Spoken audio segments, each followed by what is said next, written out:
Right. So let's just move the participant.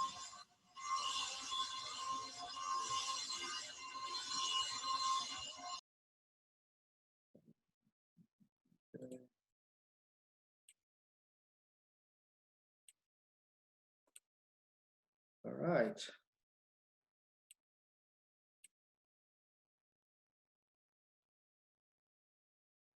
Fantastic. It looks like we have a few people that have joined.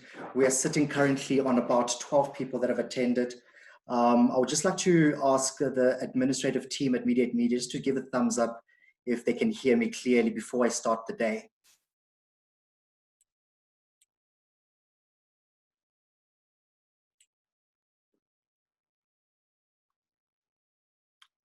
Candice, Mediate Media, can you just give me a thumbs up if you can hear me?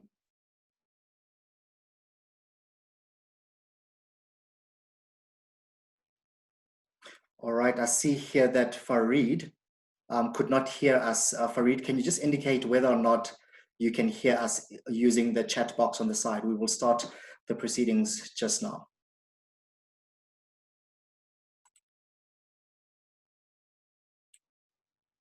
Okay.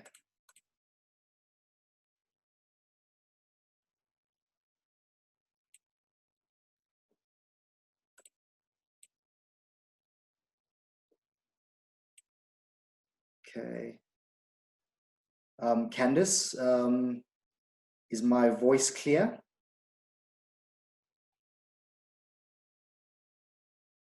Fantastic. Thanks for the thumbs up.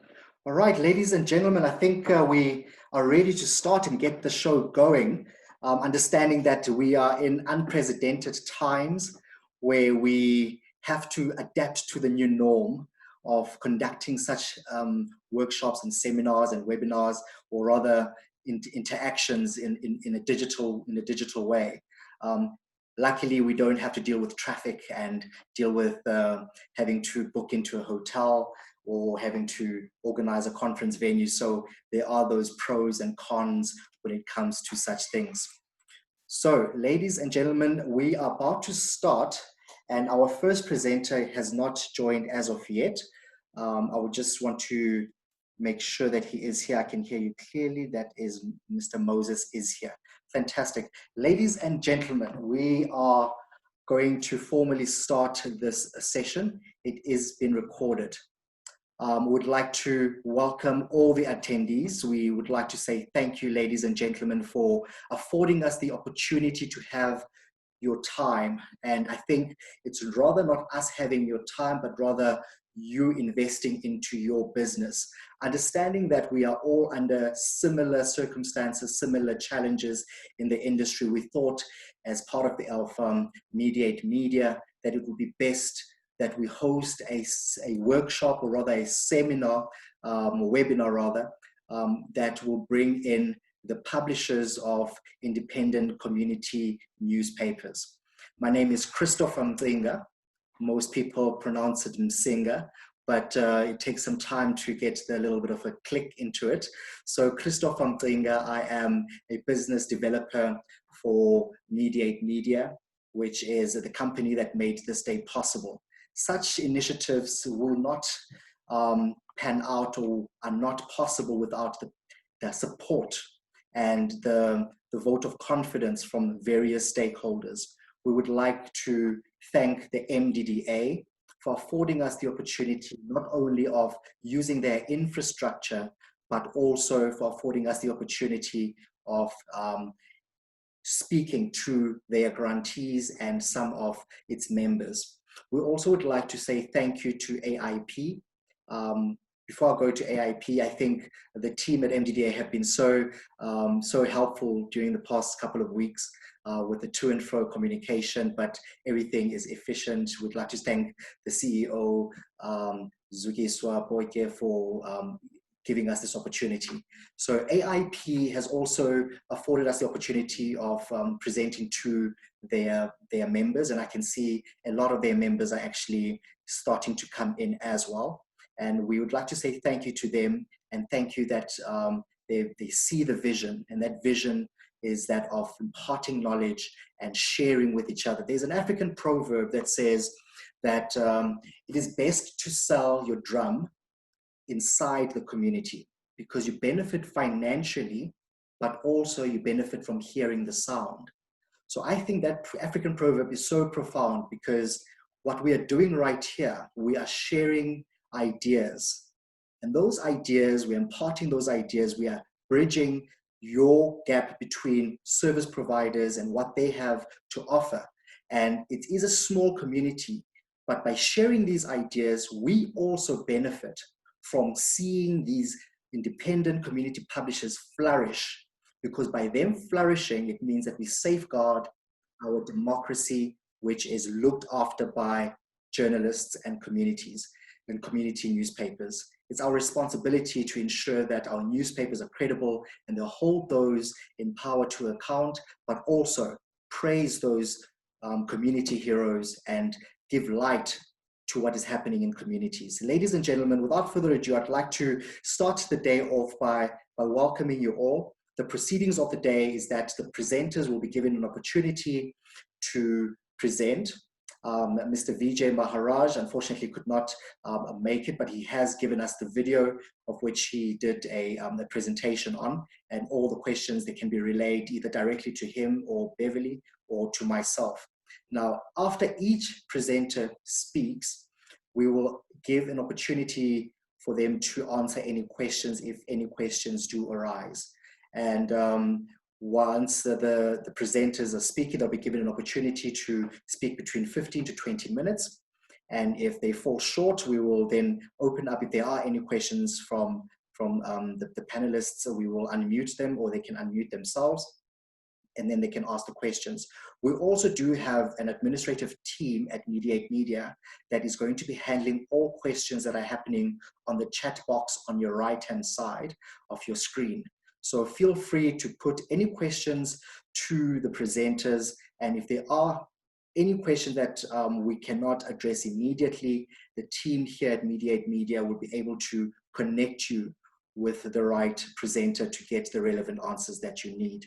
So I think we have got all the proceedings and how things will be happening. I'd just like to share a screen to share with you the presenters that are going to be on the podium today. All right, so today we have for you Mr. VIJAY MAHARAJ, who unfortunately could not make it today, but has recorded a video. He is the CEO and founder of Rising Sun newspapers. We thought it was best to invite the printers. Noves was also one of the people that we've invited. Unfortunately, they could not attend due to other prior engagements.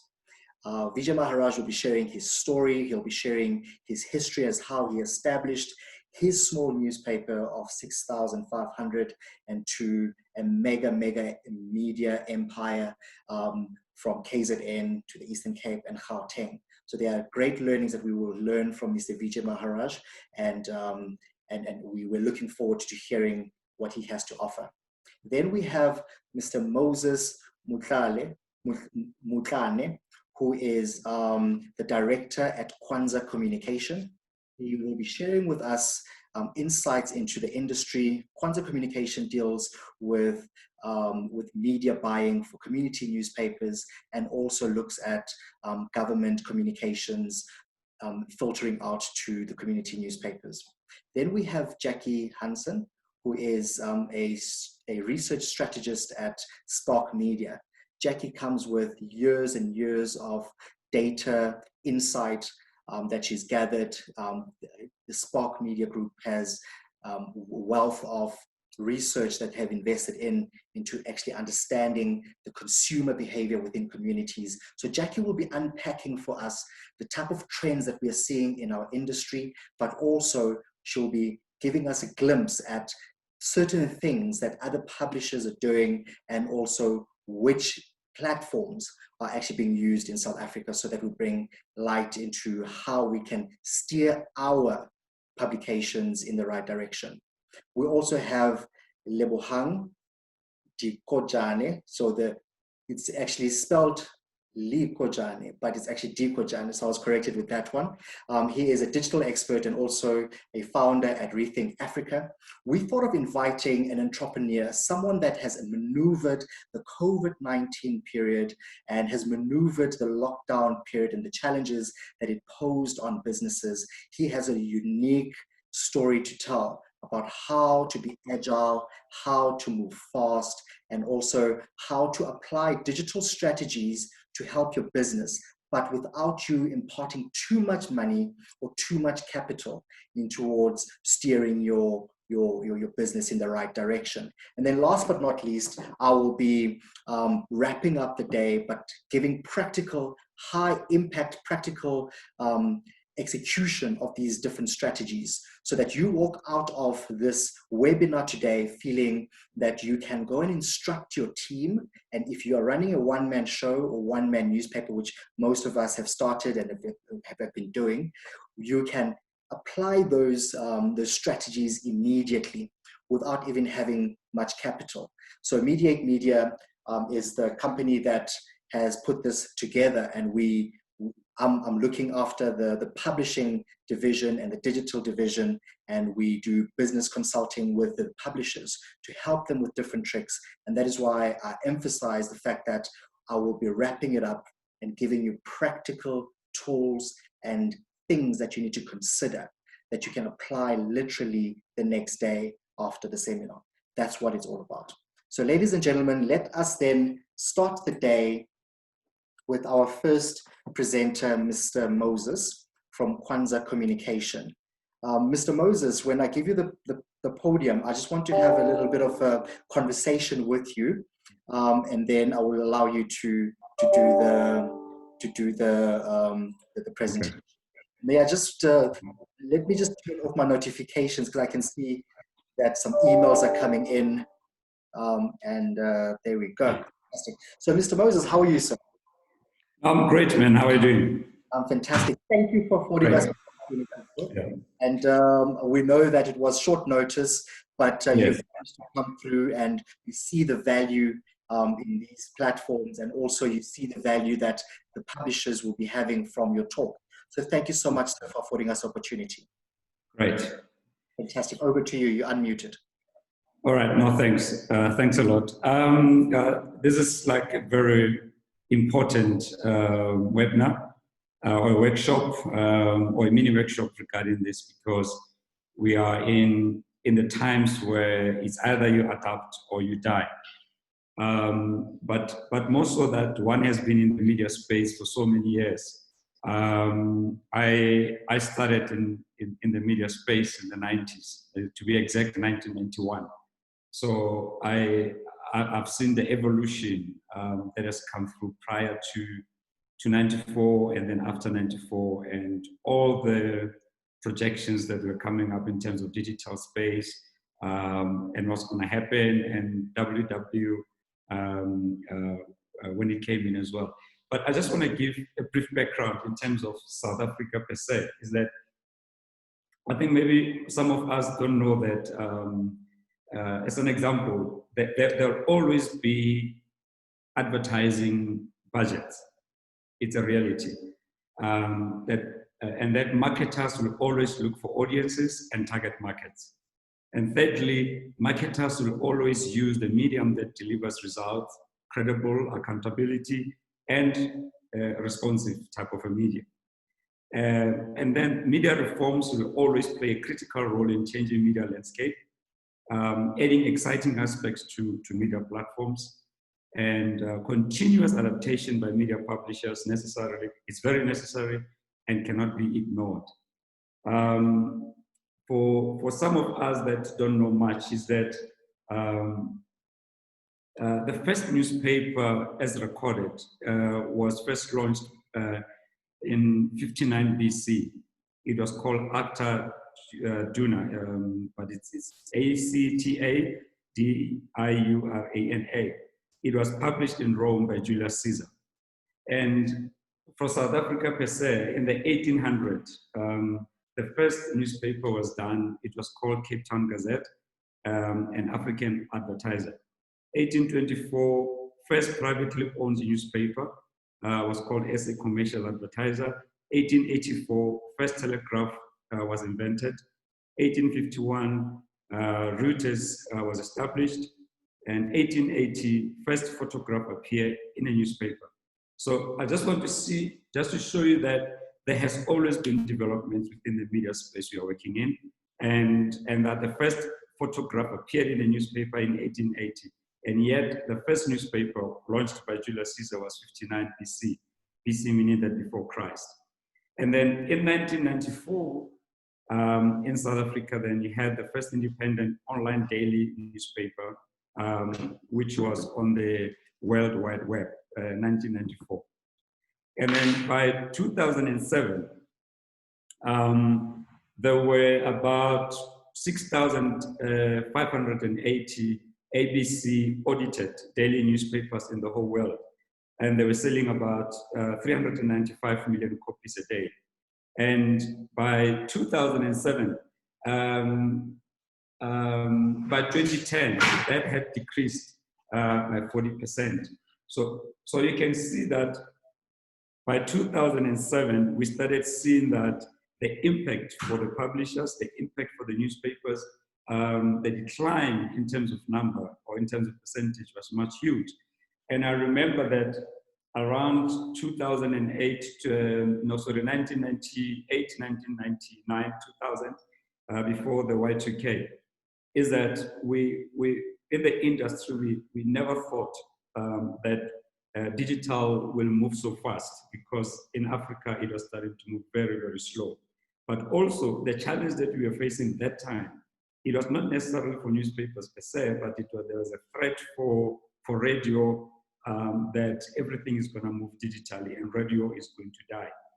But in all these things, that time, 89, 1999, 91, 2000, 1999, 2000, 2001, the reality is that print was somehow the main advertising spend in South Africa.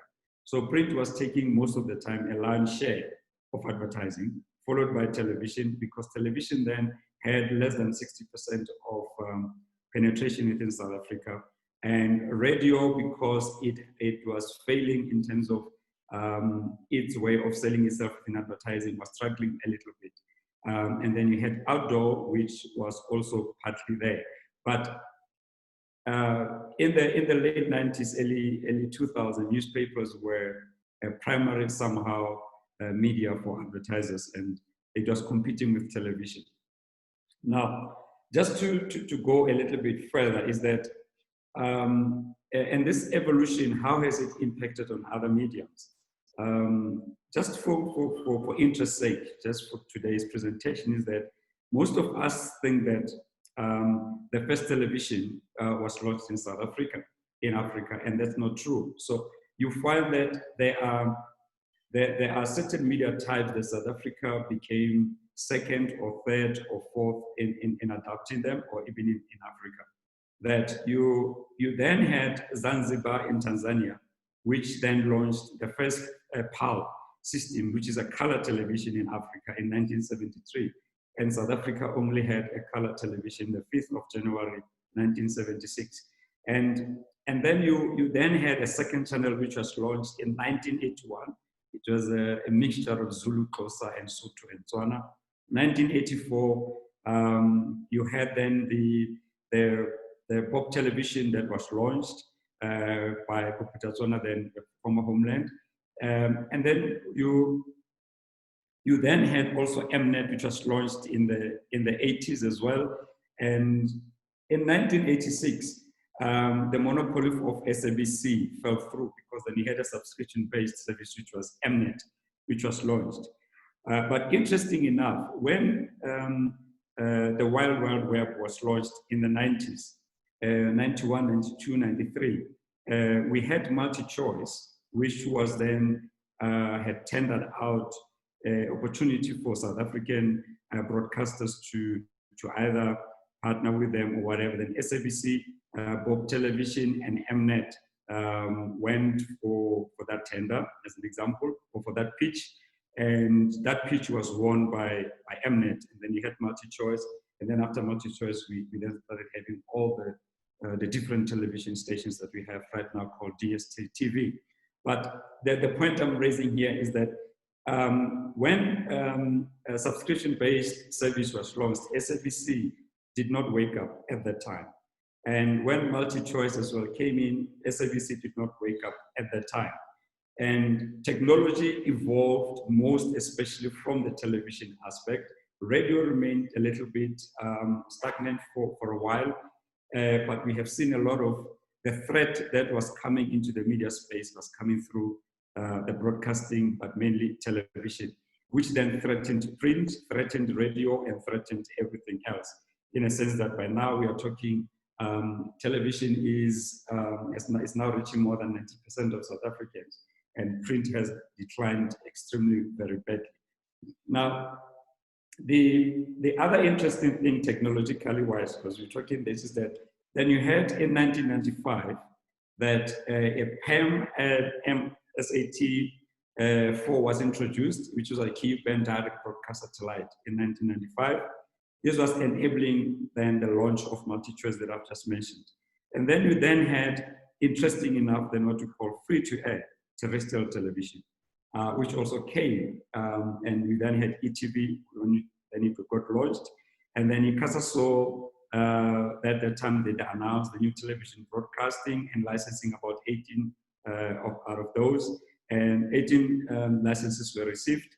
And then second to that, then you had public service introduced, which was 1 year license. Then you started having Soweto TV, Cape TV, How TV, and all those other televisions.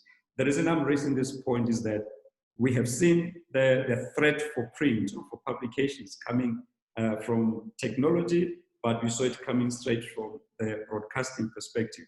And while this we were fighting with from the, I think, from the print sector, you then had WW or Wide World Web that was also threatening, because then you started having all this launched.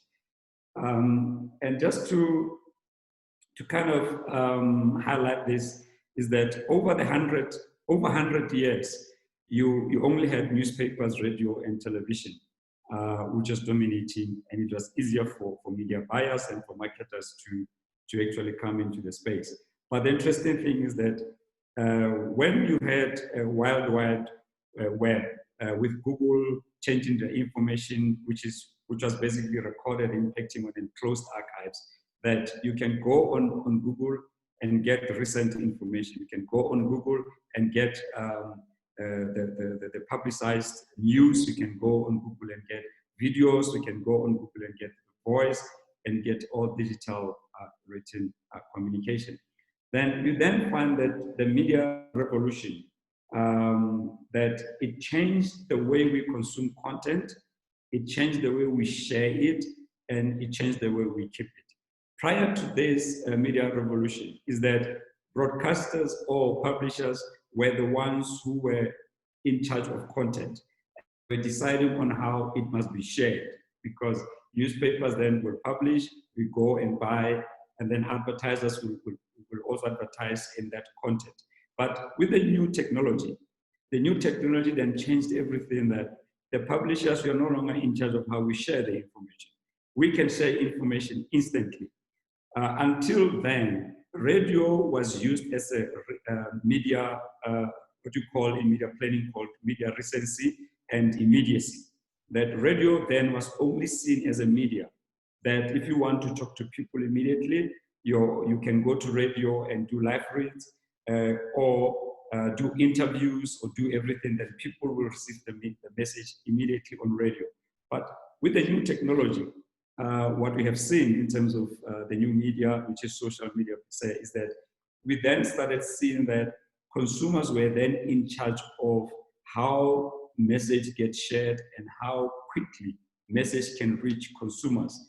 Meaning that newspapers per se, while we are about to publish tomorrow, the story that we are going to publish tomorrow, once you publish it the following day, what the new tech media has done is that it made it obsolete, meaning that newspapers or publishers have to then take a different aspect in terms of how you present a newspaper, meaning that you must go deeper into the content of the paper into the content of the story, so that your angle of the story, even if it was reported yesterday on social media, it changes and stuff like that.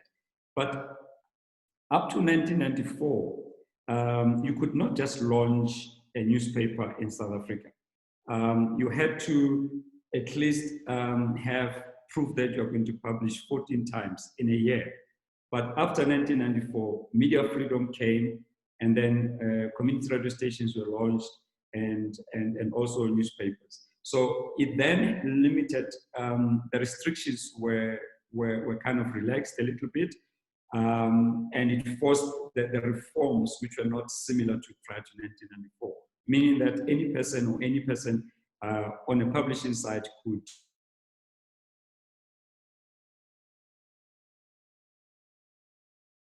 to give you some stats.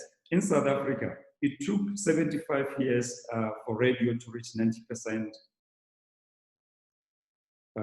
It took 75 years in South Africa for radio to reach more than 90% of South Africans. It took 35 years for television to reach 75% of the population. However, with newspapers, it took more than 100 years for newspapers to reach 65% of people in South Africa. And then by 2008, there were 15 million SIM cards in South Africa, of which 68, which is 34 million, represented individual users. So you can see that our traditional media took so many years to reach at least 60% of South Africans. But the digital space, it was immediate. You know, it was less than 10 years, less than 15 years, less than 20 years in certain aspects for South Africans to actually reach that. Now, the reason why I have to mention this is that the SIM card changed the media evolution, because it changed the way we make calls, it changed the way we receive calls, it changed the way we access internet, it changed the way we access Facebook, Twitter, blogs, YouTube, and Facebook. It changed the way we watch television programs. It changed the way we listen to radio station. It changed the way we pay monthly bills, access to bank accounts, the way we read newspapers. It changed the way we view even our home cameras while we are driving or checking intruders. It changed the way we open our gates. It changed the way we switch lights at home. It changed the way we text MMS, safe record. So the SIM card, as it is, changed the whole thing that at some point, even now, that television, a cell phone screen was called the fourth television, or the fourth medium, because then the SIM card, without the SIM card, the cell phone that we have is literally useless in terms of the media space. But we must give respect to the technology that came with a SIM card on itself. But just to give you the impact of how this is impacting on the publishing and the publishers, is that by 2009, is that 1 in 8 couples who got married, as an example, in the US, they met through social media. If Facebook was a country, it would have been the third largest behind China and India by that time. And 96% of millennials, people born in the 80s and 90s, have joined social media network. So most young people get introduced to media through a SIM card, through the digital space.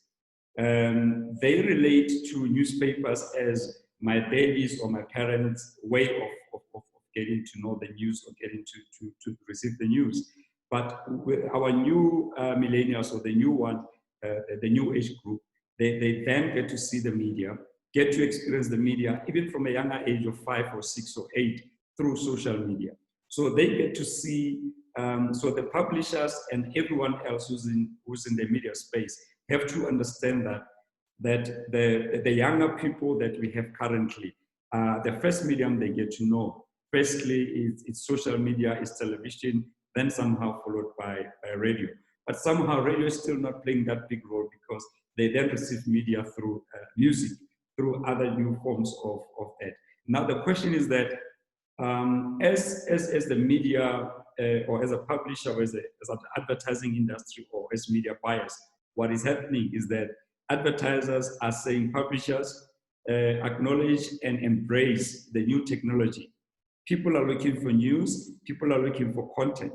Yes, you are currently, most of you, providing it, or we are currently providing it as a hard copy. But get to understand that the hard copy itself has to go deeper into the story.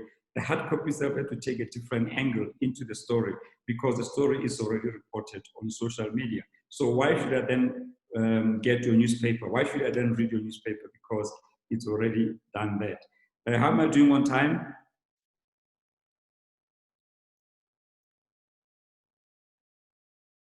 Chris? Yes, you are perfect. You can still continue. We'll allow some questions afterwards as well. You're good, good on time. All right, thanks. The Stanford survey asked students questions. This is the feedback they got. The 74% said that the iPhone also made them feel cool.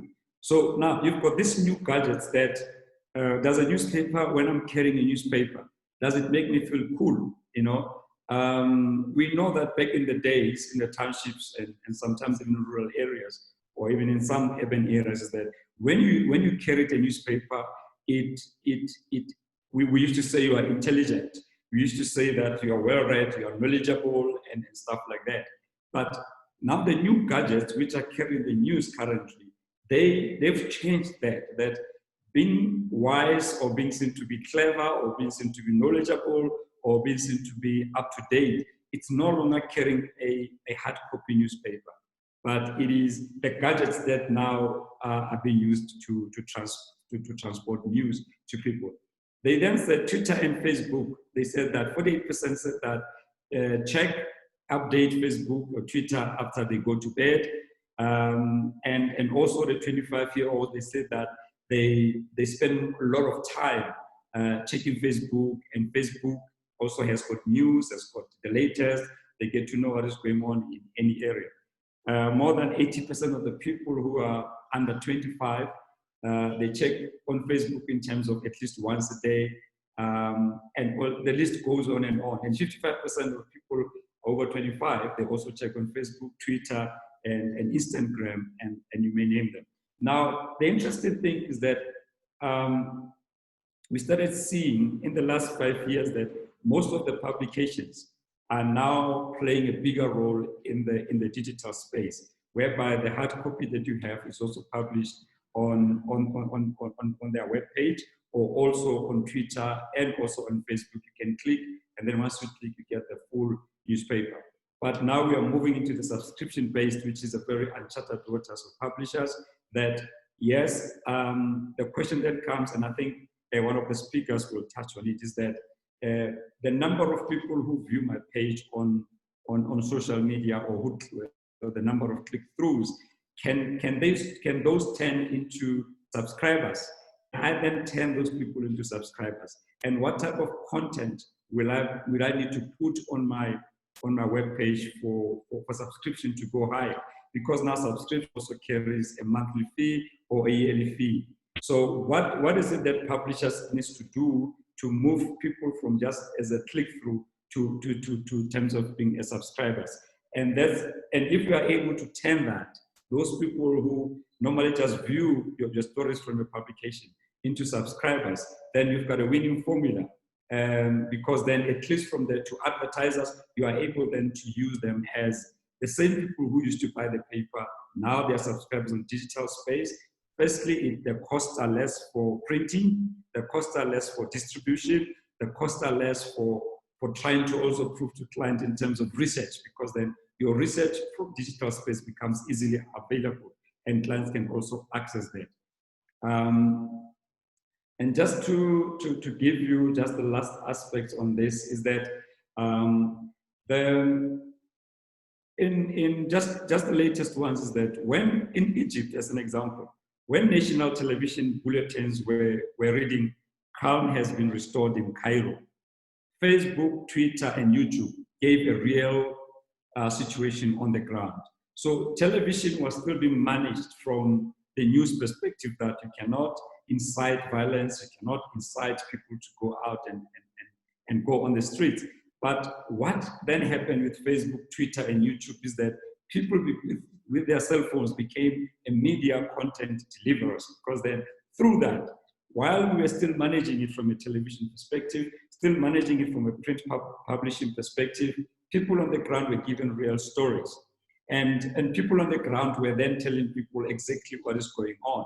One of the catalysts of the January 25 with the revolution of Egypt was a Facebook page created in honor of Khalid Said, a young man who was brutally killed by the police. This page became a focal point. Around 470,000 fans organized their dissidents, while on YouTube video about his murder was viewed by 500,000 people, creating public outrage. Facebook tweets and blogs became transparent, critical content. So the challenge here is that advertisers, marketers are looking for these people that are migrating to this. So as publishers, as newspapers, is that we need to move with the time. But the question which will be answered, I think, by one of the speakers as well, is that the transition from a normal paper, which still needs to exist because community newspapers are still or community media are still very critical for people, because currently you still need to have people receiving the news or receiving content in black and white. But just the last point of the speaker is that the reality of local newspapers is that, or local media, is that we have seen over the last 20 years that your mainstream newspapers have declined badly. Sunday Times used to be 500,000 circulation every weekend. It is now sitting around 200,000. And City Press has dropped from 200 and something thousand to 30,000. You've got PEOLE, and you've got other newspapers as well that have dropped to 60 to 50,000. You've got the Star, you've got other regional primary newspapers that used to be done, that used to be used by the marketers, have declined below 30,000, even others at 12,000. So the challenge is that we as the local media have to be very progressive in our articulation of the medium itself, because the decline of the so-called primary print titles does not necessarily mean that the print media is dead, because local media is still relevant. It's growing. Yes, it's declining in some instances, but it is still holding its space within the media space. So now we need to change their perception within the industry, or also within the publishing houses, that we need to start pioneering the story for local media, that the decline and the demise of your normal titles that used to dominate in the media space does not necessarily mean that community media has also dropped. So we need to then start a bigger story that tells the story of the titles are still relevant. We still deliver the newspapers to people in households. People still receive the newspapers. They are audited, they are credible, and you are accountable. Secondly, that we have migrated some of the titles into the digital space, and these are the relations that we find between digital space and that. Secondly, it is adding the video and the audio into the digital space, whereby you are now entering the space which is the YouTube space, it's a SABC space, it's a DSTV space. You're competing now with television the minute you get into that. But use the base that we currently have of each newspaper to then launch or migrate some of the readers into the new digital space. For me, community media, its existence is still profitable, can still make money, and I would propose that we push a forum that presents a local media story, which is a positive one. Thank you, Chris. Fantastic. Thank you so much, Mr. Moses. I think I want to engage you a little bit more. We've had some questions, rather comments, more in line with comments on the chat box, but I think it's not really, your position to speak about legislation, with regards to the MDDA Act and all that. But one thing that I'm gathering from that question is that community publishers, independent community publishers, feel that it is difficult to compete against the big guns, the big media houses? What word of motivation, or rather direction, can you direct them towards, to say how best can you position yourself amongst the big guns? Because I think the COVID-19 pretty much flattened the playing field. So I think that might be an element that you might add to your feedback. So what can you say about competing with the big guns? I think in the last workshop that we had with, which was organized by NDDA, GCIS, and the presidency, one of the key things that we, from a media buying perspective, is that the independent media publishers cannot work in silos. They cannot work individually. I, as a media strategist or as a media buyer, I cannot see most close to 70 people who are representing their own individual papers. It's a confusion. Secondly, when they come into my office and come to see me, they are bringing different types of research. Some of the papers are not audited. Some of their research is not done by proper research houses. So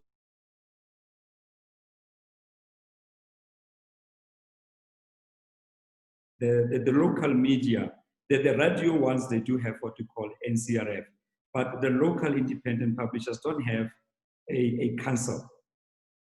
They don't have a council, they don't have a body that lobbies and fights for the print media independent sector. So we have proposed to MDDA that we need to form a independent publishers, a council, just like radio stations have local, they call it National Community Radio Forum. This becomes a lobby, is the one that then helps everyone else to form then it's easier for them then to get a lot of advertising and also to lobby MDDA for funding to move to digital space. So that's my point to say, organize yourselves into a council or a forum, have a team of about 5 or 6 people or 10 people who then every quarter meet and lobbies for the industry. Look at, are we publishing well? Are we credible? Are we accountable? Are we moving into digital space? Do we need money from MDDA? Who is struggling? With GCIS, are we compliant on GCIS? Are we getting money from GCIS? GCIS says we are not compliant. Then that body will also help to regularize and also help the small guys to come on board and be assisted from that body itself. So it must be independent, but be informed by independent publishers. And we are here as well to assist in information of that. Fantastic. And I think one thing that I can take out from your answer there is working in silos is not working at all. Together we can achieve much more. And I think it's platforms like this that we start the dialogue, we look at practical applications. We can have plenty talk shops and conferences, etc. But it's about actually putting the tire to the tar and doing the actual work.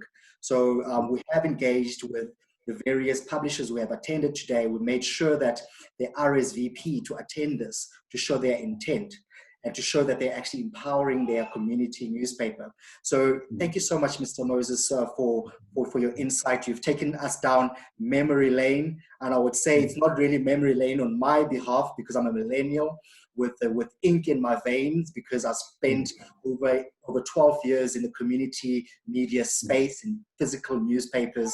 And I think that is the reason why we've actually set up this session today, is to show that the reader dynamic, the reader profile is changing, and to have a millennial like myself speaking about very traditional media, but also sparking a conversation around digital and how we can make it work.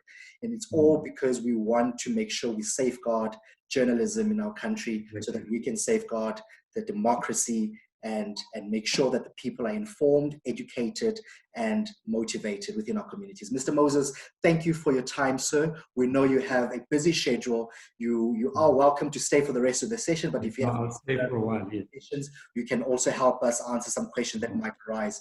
Ladies and gentlemen, thank you, Mr. Moses from KWANZA Communication. He has shared with us some great insight as to how we can adapt or die. And it's as simple as that. It's a great headline, adapt or die. And we currently have more members joining as we go. And for those members that have just joined us today, after we've done the introductions, we thank you for affording us the opportunity. We will now prepare to have we'll have JACQUI Hansen from Spark Media, who will unpack some data, some real data around how the consumer has changed, how communities have changed, and also what you need to look at when it comes to running your organization. JACQUI, I will be handing over the hosting to you so that you can share your slide.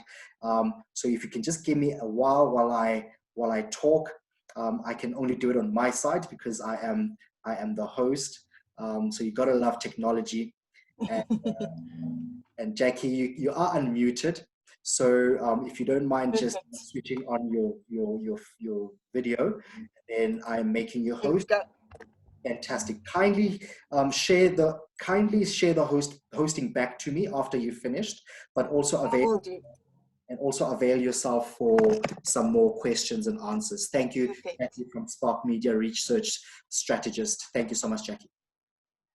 So can you see it as a big screen, Chris? Just checking. Or are you seeing which view are you guys seeing of the presentation? We are seeing your view as the presenter. We are not seeing the projected view. Okay.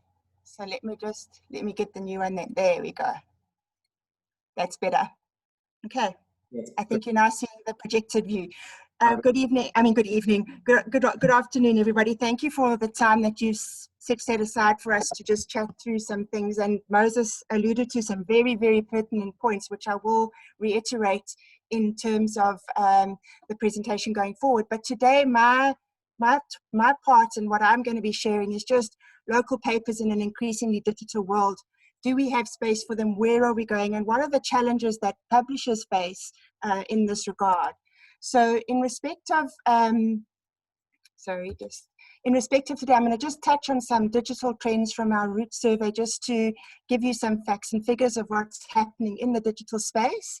And then I'm also going to look at the impact of digitization specifically on local newspapers, and then some of those considerations for publishers. So I think, like everybody, you know, we all know that during the COVID pandemic, there was a global boom in internet access. There was so much happening. And really the internet and digital assets came of age. We can't even give you the number of stats in terms of what was available digitally, but for that specifically, that 5-week hard lockdown, it really was a digital boom. But the digital space, we've been moving into this space as a country for quite a long time. We're a mobile first country in South Africa. In terms of smartphones, we've grown from 41% to 82% just in the past 6 years. That's the number of decision makers who have a smartphone. In South Africa itself, internet access has also tripled over the past 6 years. So it's phenomenal, the amount of access that people have to the digital space. We've actually become almost addicted to connectivity, and our smartphones make it very easy for us to connect. But what do people do online? And I think Moses alluded to some of this. Over time, this has changed. When we first started in the digital space, we were really just mainly dealing with admin. We were doing banking online, and maybe we moved into some medical aids and doing some of that administration. We then moved into that era of social connection with the BBM. I don't know how many of you remember those. The BBM, Facebook, now WhatsApp and Instagram, and it just keeps on going. We've also moved into the next phase, which was doing online news and online research. And this is where it started becoming a real competitor for publishers. And then more recently, online purchasing, people actually buying online. And during the pandemic, a lot of people who were very resistant to purchasing online actually did try it. Many of them will go back to buying in the store again, but some of them will stay purchasing online. Online purchasing itself, that's actually buying something online, is still very small. Only 19% of South African decision makers have ever bought anything online. But researching, browsing online for information, looking for brands and product services, that is quite significant at 43%. And I think it's important to distinguish between the two. Looking online for searching and news, etc., versus actually purchasing online. And I know we have a gentleman, Lebo, who's going to talk to us a little bit later on his journey in terms of online purchasing and the power that it has. As a publisher, digital is a little bit of a threat if we don't have a digital asset.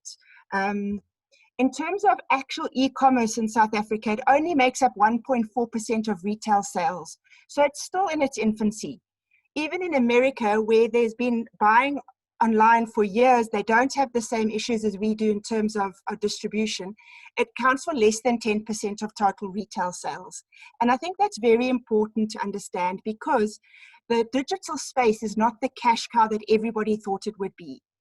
Despite that though, and this is where it's quite critical for publishers to have an online presence, a lot of advertising budgets are being moved out of print and radio into digital. And that's where the threat comes. If you look at what people are actually buying online in South Africa, you'll see that it's relatively small. It's toiletries, vitamins, some food and groceries. There you've got your Woolworths, Checkers, Pick n Pay, who've made their services available online. I know that during COVID, Shoprite Checkers did made a promise that they would deliver it within 60 minutes. And unfortunately, they weren't able to deliver on that promise because of the oversubscription to the online purchasing. Our big issues in South Africa are that infrastructure and is also the ability to distribute. America and the UK don't seem to have that same issue as we do. Vitamins, clothing gets purchased online. Now that was also one of the first things, you know, with Spree and some of those things where people moved online to buy clothing. But I've heard from a lot of people that clothing, even though they're buying online, they return quite a lot of it. And one of the biggest issues online is those returns. People buying movie tickets and theater tickets, not so much at the moment because not many people are going out. Airline tickets was a big thing. Travel is very, very big online. And you can see even through this COVID pandemic, there was quite a lot still being sold in terms of, you know, buy your holiday now and pay later. They were really trying to still do it. And a lot of that has been done online. So yes, we definitely are a digital place. We're a mobile first country. And the impact of digitization has really been quite significant.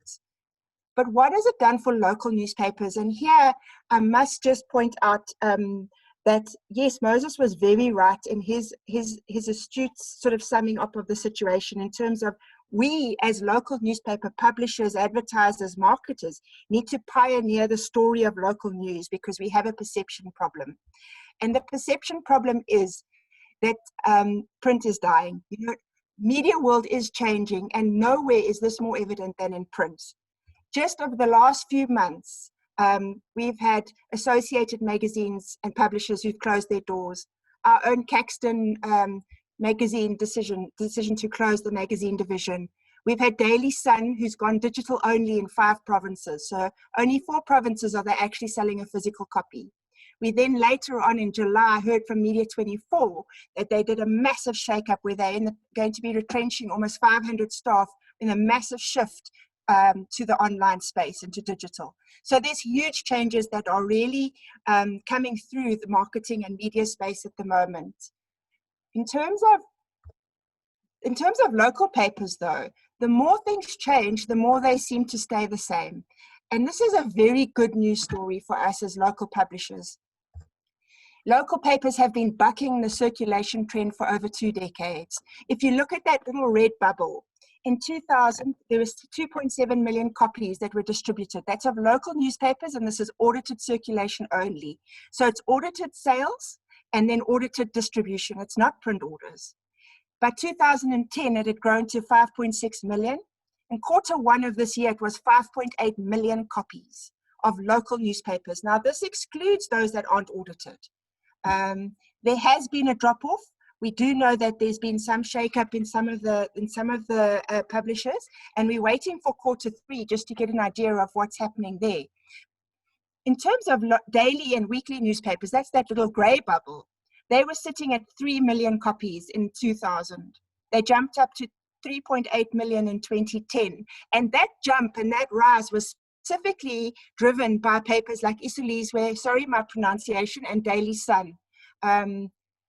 It then dropped dramatically to 1.4 million copies. So you put all the dailies and weeklies together in South Africa, and you only get 1.4 million copies being distributed and sold. When you look then at what was really quite a big powerhouse at the time was UDrum and Huisgenoot. They were sitting at 600,000 copies. Now together, all three of them are only selling 260,000. So yes, print has a huge problem. And the problem with this kind of thing happening to daily and weekly newspapers is that local newspapers are kind of lumped into that same envelope. Because print is dying, daily papers are dying, weekend papers are dying, magazine divisions are closing down, we automatically also assume to be doing badly. And this is where we as publishers have really got to step out. As at Spark Media, which is part of the Caxton Group, we do a lot of communication to the advertising agencies, to big national clients about this, that local papers are not dead. Local papers are actually a creature of their own. And so what we're trying to move into is a space where we're talking about local news, not necessarily just local newspapers, but local news sites as well. And when you look at the figures in terms of the readership, you can see why we're still so comforted by the fact that local newspapers are doing well. Over the last last 3 surveys that we did, Roots Research, local papers were read by about 2/3 of decision makers. So that's not just total population, that's actual decision makers. So we're sitting at about 66% on average. Obviously, some areas have a much higher reach and some slightly lower.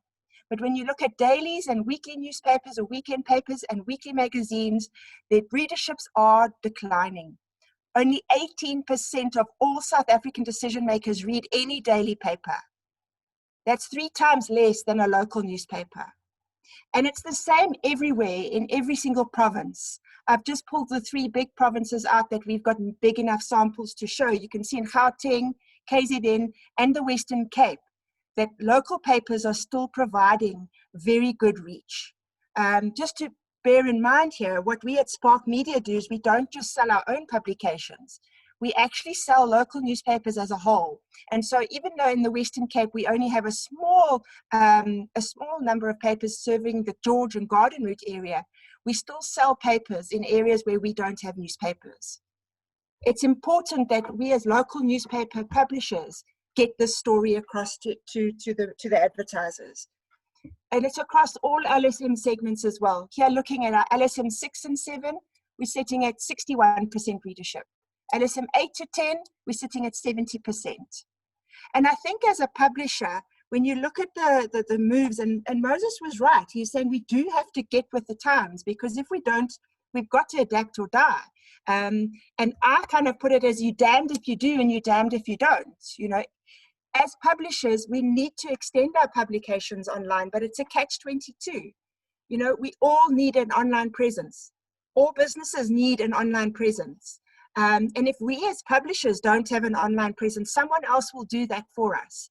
We're sitting at the moment with a monopoly in a way. It's not a monopoly that's sort of been legislated, but it just happened to become that way because we've become, and I'm talking about we, including you as in the MMDA newspapers, because your papers have become trusted mouthpieces of the communities that they serve. People, when they get news that's been published by you, they believe it, they trust it. VIJAY MAHARAJ will talk about his publications in the Rising Sun as well. They are trusted newspapers in their communities. They've been around a long time. And if we then have that only as a print option, it leaves the opportunity for someone else to get in online on our behalf. And if someone jumps in there and becomes an online publisher and publishes your news online, then you've really lost that opportunity. So yes, it's a challenge, but we do need to get that online presence. The reality though, and this is where it is quite a sad thing, and it's a point that I do need to just mention, is that from an advertising point of view, online, in terms of online sites, is not the cash cow that everyone anticipated it to be. most digital advertising spend is still going, am I right, Moses? I think you can attest to it, will be going to your Googles, your Facebooks. Yeah. A lot of it is not coming into the local news sites. So if you have a local news site, please just be realistic about your expectation in terms of advertising spend that comes. You won't just automatically get advertising spend because you've got a site. The other thing to bear in mind with profitability is that at the moment, even for us at Caxton, and it's our whole group, even the publications that we represent and don't own, that print is still the most profitable part of our business. Am I right, Moses? Hey? Yes. Yeah, I just wanted to just gather that because I sort of deal more with the retail sector, and Moses deals a lot with the government and with the government spending as well. So it's important to get a realistic picture across the board. But if we don't have a website, we will then lose that opportunity to someone else. And we've seen this in the print side where we've opened newspapers in areas because we had that threat that if we didn't, someone else would. And if someone else does start publishing your news online, then there's going to be even greater competition. So I want to encourage you to take the steps that are given and the help that is given to you guys to assist you with putting up websites, but just be careful. Measure your expectation in terms of the amount of support from an advertising perspective that you will get. And to this point, you know, Amazon, which was online only, was the biggest advertiser, but on TV in America in Christmas 2019. Now that's quite a significant fact. Yappy Chef, and I just wanted to mention the story just so that you get an understanding of the digital space. Yappy Chef moved onto sort of back to normal stores. They started online, and for the first 2 years, they made almost R1 million in sales. They got that big that they then opened a physical store, and in the matter of days, they had over R1 million. The owner, Andrew Smith, said that they need to open more physical stores to appeal to more people and to grow this and scale the brand. That initially, it's okay to communicate via a two-way relationship with customers using low-cost digital touch points like your blogs, your social media, and your search. And I think for local businesses, online can work really, really well. And this is where, as media publishers, we really do have an advantage. You can easily get some really good support from your local advertisers. And I know Lebo is talking a little bit later about how successful he's been in the fruit and vegetable space online. And I think most of your success will probably come from local advertisers on an online space initially. And it's important because you will then be able to give them quite a lot of value in terms of what you can offer online. Because from a retail and national perspective, Moses is right. I've put on here that our competitor was News 24. He said our competitors are actually DSTV and radio, and he is absolutely 100% right. Because what we are competing with is our reader's time. You know, our reader has a limited amount of time in a day, and if they're spending an hour watching TV, that could be an hour where they were engaging with us in the newspaper. So we have to understand that our competitors are so much broader than just our local competitor in an area that we're publishing. You know, we might be publishing in an area and we've got maybe in Pietermaritzburg, there's another local paper there. But our competitors is not just that other local newspaper. It's every single thing that could be taking time away from our readers. As local sites from a sort of a national perspective, we have one very big advantage, and that is that we still hold the only place, credible place where people can find local news. And that's a huge advantage, and it's a huge responsibility, because if we publish incorrect information, then we're letting our readers down. We know that local newspapers are specifically sought out because they offer advertisers readers unique editorial about what's happening in their communities. They also offer readers unique advertising about what's happening in their communities. And this is something that's really, really important. The local news aspect is critical. From an online perspective, though, we've had to adjust our strategy slightly. And you'll notice when you go onto our sites, and this is from our Alex News website, that we've included national news in our online offering. Because when it comes to online, people want one source of information. So if they go onto, let's say, dailysun.co.za, they might get their information there. They're not then going to go to another website to go and find other information. If they come onto Alex News, and we then are able to give them some information, they can then get what's happening at a national perspective there as well. Because when someone comes onto your site, you actually want to keep them on your site. And that's important for a publisher as well, to make sure that when people come and click through onto your site, that you keep them there, that they don't just bounce back off into another site. And that's where your local news is really, really critical, because at the moment you do have WhatsApp groups and communities. I know that we've got a neighborhood, group, but you know what? That's not safe. That's not a brand safe environment. We don't know whether information that's been shared has actually been fact checked or not. And that's where, as publishers, we have such a big responsibility. And this is just going on to, just moving on to what was also alluded to by Moses, was the sort of rise of consumer journalism. And here I'm using a very big example of Trump. He's not a publisher, and yet his tweets are published. You know, anybody can become a journalist and can put that story out. It doesn't have to be fact-checked if it's on Facebook. Facebook have fact-checkers that then go in and check the facts retrospectively. But they don't have that same code of ethics that we have as journalists. And I know our journalists who publish in the newspapers, your journalists who are publishing articles, are held accountable. If you put out something that's not correct or doesn't cite someone to violence or whatever, you can be held accountable. So there's a huge cost implication to being a publisher. That's not the same as if you just become a community or a consumer journalist. And this is a threat and an opportunity. If you do go into the online space, I think you do need to make sure that you also are able to have Facebook and sort of Twitter accounts, because you need to know what's happening there from a community perspective. And I specifically took an American example here, but you could take anyone. If I had an example, if I went to a shop today and had a bad experience, I could go onto Facebook and immediately publish that without any recrimination, without any recourse. And I think that's something where we need to look carefully at our responsibilities as local newspaper publishers, because we're still providing, on the whole, local news for free. And I worry about the move to a subscription-based online service only. It'll be interesting to see what News 24 does in terms of their online. They're moving now to that subscription model, but it'll be interesting to see that and how that pans out. I think everybody's looking very carefully at what's happening in that space.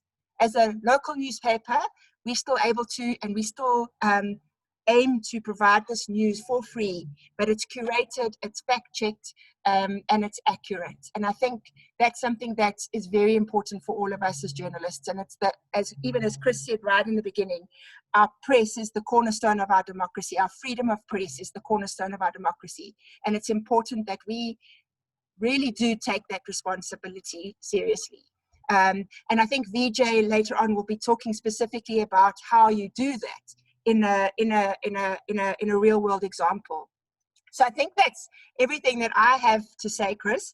But if anyone has any questions or they want any more information about Roots, what's available there, you're more than welcome to contact Chris, and he can send it through to us, and we'll provide, anything that is required. But I think what my encouragement to you today is to, yes, take that bold step into that space to publish, because you do need to adapt or die. You need to make sure that you have that online presence. You don't want to lose it to somebody else who may not have the same heart for the community that you have.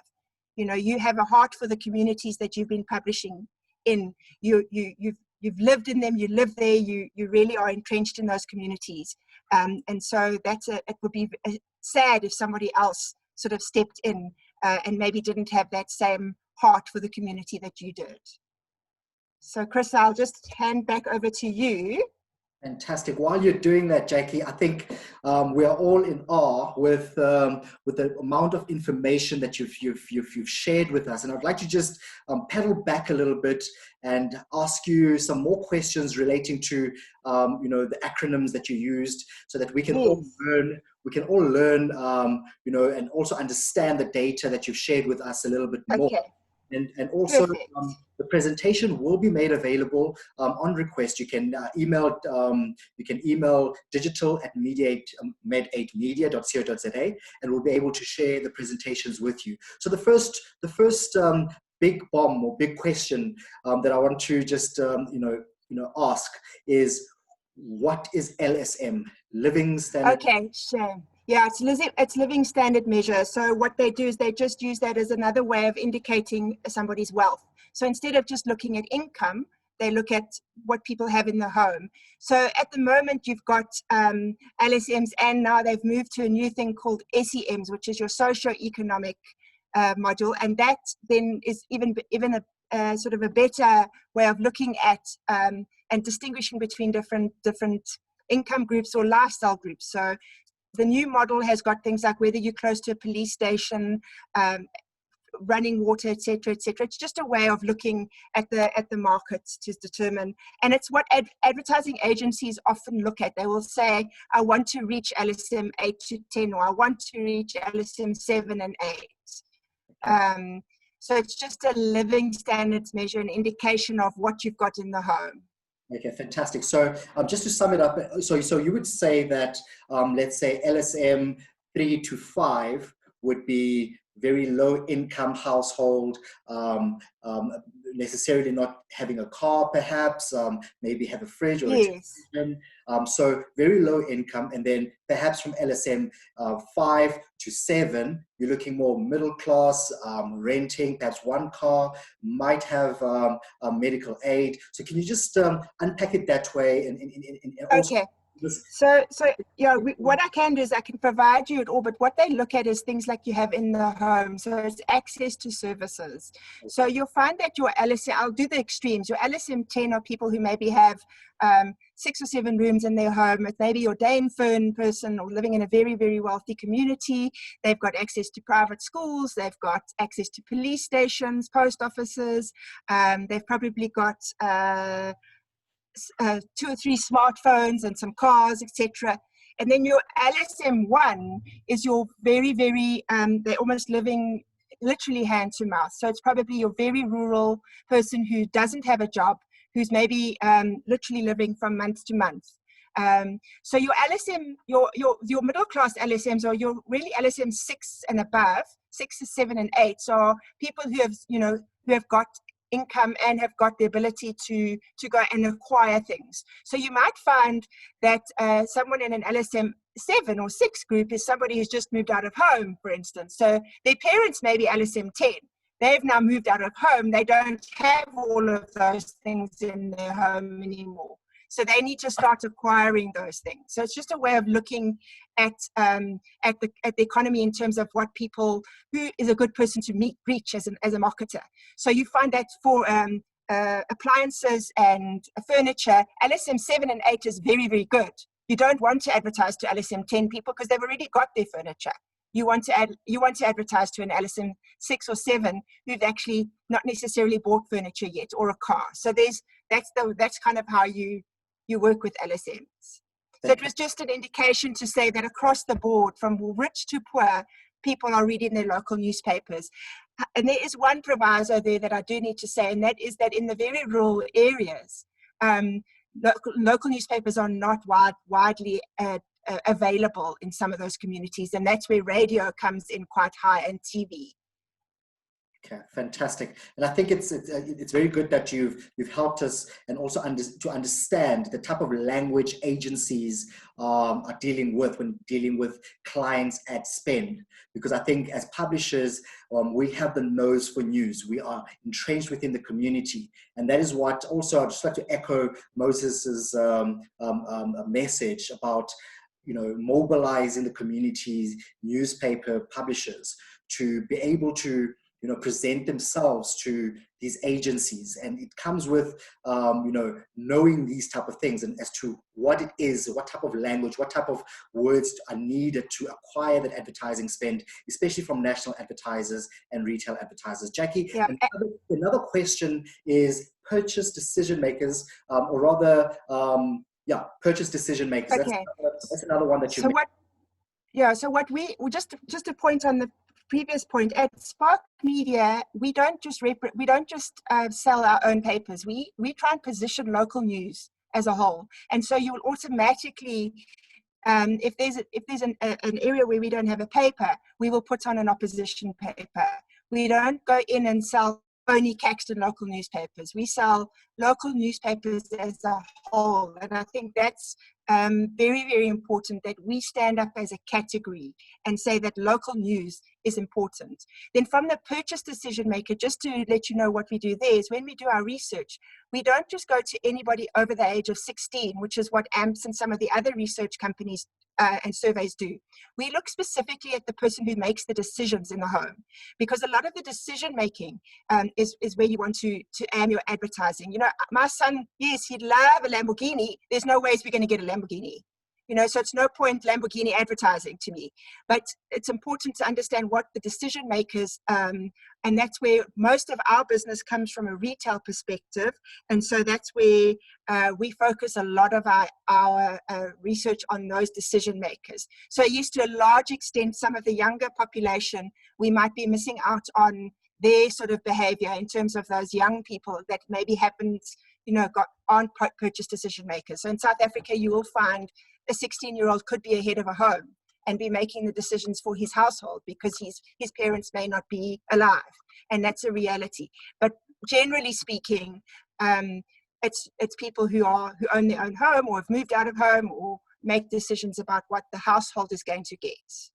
Fantastic. Thank you, Jackie. And I believe that the Roots survey is also available through Spark Media and their website. You can request a certain, research that you'd like to, drill down into and to be able to position your publication, or rather give the right information to the advertiser. There's a term that I learned when I went to visit one of the publishers in the UK. I think it was Johnson Press or Local World, one of the two. And they said that the days of spray and pray are over.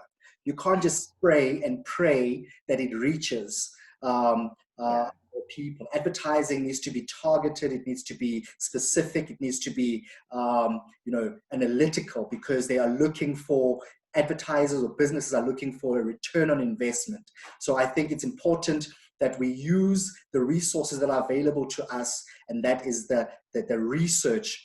Millions of rands go in towards conducting a massive research that Spark Media has commissioned. I'm sure that you've changed service providers now since the last time I engaged with you. We haven't.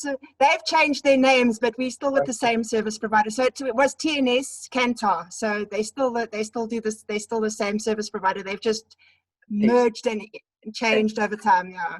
Thank you so much, Jackie. We really appreciate your time. And if there are any questions, I can see there are some chats on the side regarding taxation of multinational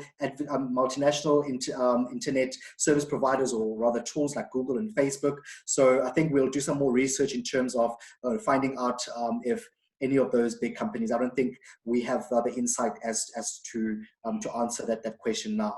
And then the other thing, Jackie, I want to just find out from you, how can the attendees get a hold of you? They can either get a hold of me through you, or they can email me. My email is jh@sparkmedia.co.za. But any questions can come through Chris as well. So, he can forward and collate them onto us. Fantastic. And you can also go to the website. A lot of our research is available free on our website as well. Fantastic. All right, Jackie, thank you so much for availing yourself to come through. Pleasure. If you have any other questions, please ask them now or just direct them to us. Jackie, I know you have a busy schedule and you're not going to be able to hang around a little bit longer, but if you are, we would really appreciate that. Thank you very much, Chris. Thank you, everybody. Have a good day further. All right, ladies and gentlemen, I'd like to just break a little a little bit by sharing a screen with you. I'm not sure which screen I'm sharing at the moment. Let me have a look. All right, I'd just like to share a screen with you, and I think it actually underscores the type of conversations that we are having. We find ourselves in a race, and the race at times, I'm hoping that you can see the screen, even though the video quality might be jagged, but we find ourselves pedaling, and we are at the end of the race, and we are lost. But we need to adapt and find innovative ways that are going to allow us to move forward and to do things differently. Because if we apply the same approaches that have worked before and expect different results every time we apply them, then that's the pure definition of insanity. So ladies and gentlemen, this is just a little bit of a kick in terms of what it is that we are in. We can pedal as hard as we want, but unless we change our strategies, unless we try new things, yes, they can be very tricky. They can be very tiring. Sorry, you can't see that screen, right? A digital team were you able to see the screen? Mr. Moses, are you still there? Yeah, we could see it. We could see it, Chris. Okay, fantastic. Sorry about that. But it's gone now. Okay, fantastic. So I think that's exactly what this session is all about. It's about us finding different ways to win the race. We cannot all just assume that we can take on the big Googles of the world. We cannot assume that we can have the big data that that Facebook has. We cannot think that we can go up against them. Yes, they're taking the lion's share of advertising spend from businesses. But we have a big responsibility to play, and that is why we need to change the way we conduct ourselves and to change the way that we do our business. Ladies and gentlemen, I would like to introduce the next speaker. Unfortunately, he could not be here, but he did share with us a presentation and also a video. I do apologize for the jagged video, but the voice should come out clearly. Mr. Moses, if you don't mind, when I play this video, do you mind just saying it's loud and clear so that I know that everybody can hear? All right. This is Mr. VIJAY Maharaj, the founder and CEO of Rising Sun.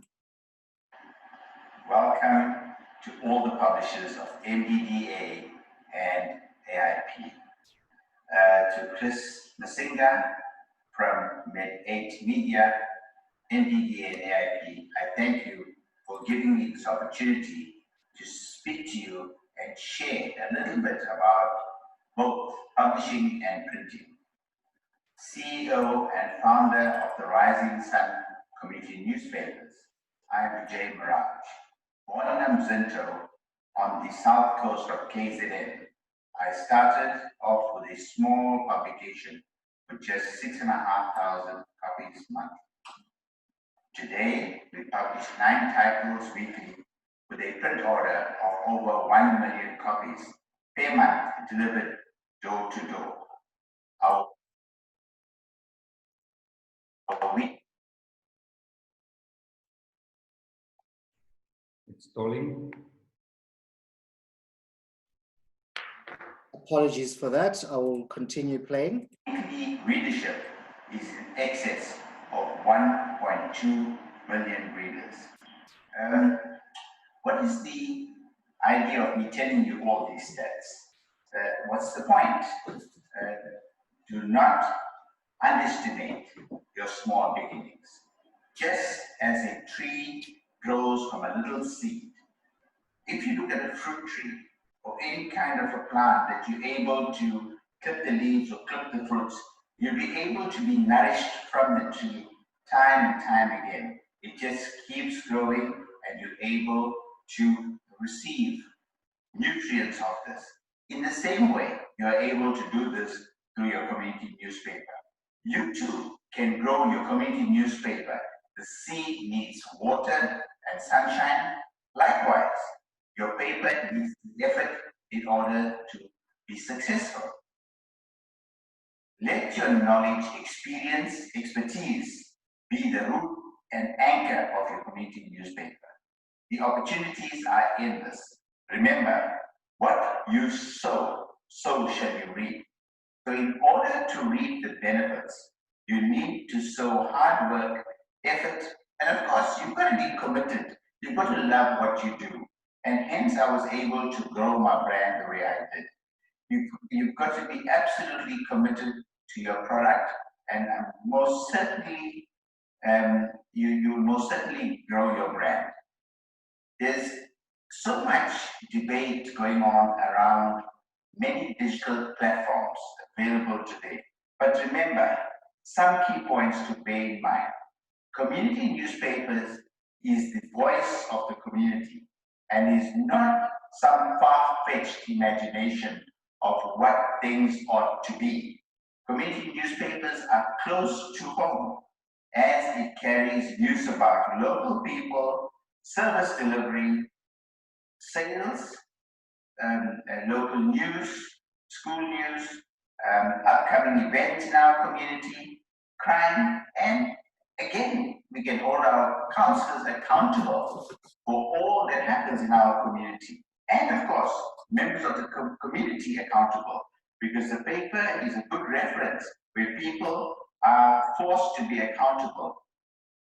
Keeping up with the times, we've also introduced our e-paper, whereby a printed copy hits the street, distributed door to door, and on the same morning, we circulate the e-paper via social platforms and social media.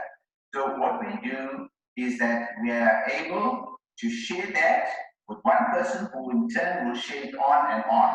As you know, that social media has its following, hence we are able to keep more and more people interested in our publication via the e-paper. This enables our readers of all ages to remain in the loop for all news, all content, large sales, and upcoming events. So be it your grandparent, your neighbor, be it your parents for that matter, making their shopping list, or kids collecting or collating information from your local paper for their project, or the youth sharing articles, events, and recipes. Our community newspaper has something in it for everybody. We don't have just one target market. We aim for the community. Hence, we call this a community newspaper. Make certain when we think of this community newspaper, we've got to encapsulate all age groups. So make certain there's something for everybody in the paper, as in all age groups. Hence, I think that's where sometimes the e-paper might be something that our readers would take to. Just to emphasize the need of community newspapers. During our stringent lockdown period, I think it was just after March, towards the end of March, we found that our community newspapers was in great demand. If ever we found there was a demand for our community newspapers was during that lockdown period. Despite the fact that, you know, we heard that the papers carry a virus on for X amount of time, we've got plastic that might be carrying the virus on, people still insist they wanted our community newspapers. We found other means of distributing the paper, but the one thing I can assure you and reassure you that our community newspapers has its place. Had we not gone down, or had we not had the lockdown, they too, we would have never realized the importance of our community newspapers, the want and need from our communities for these community newspapers. But coming back to the fact that the virus could have been spread, or there's a chance of it being spread via the printed copy or via the newspaper or plastic, we ensure that every single copy or bundle of paper goes through a heat tunnel which retraps the paper, and that virus would have never survived the kind of heat that this thing is exposed to. If ever again, I must remind you and reiterate, the community newspapers during this lockdown was the perfect time to test our community newspapers. What creates the demand for a community newspaper? In our ever-changing environment.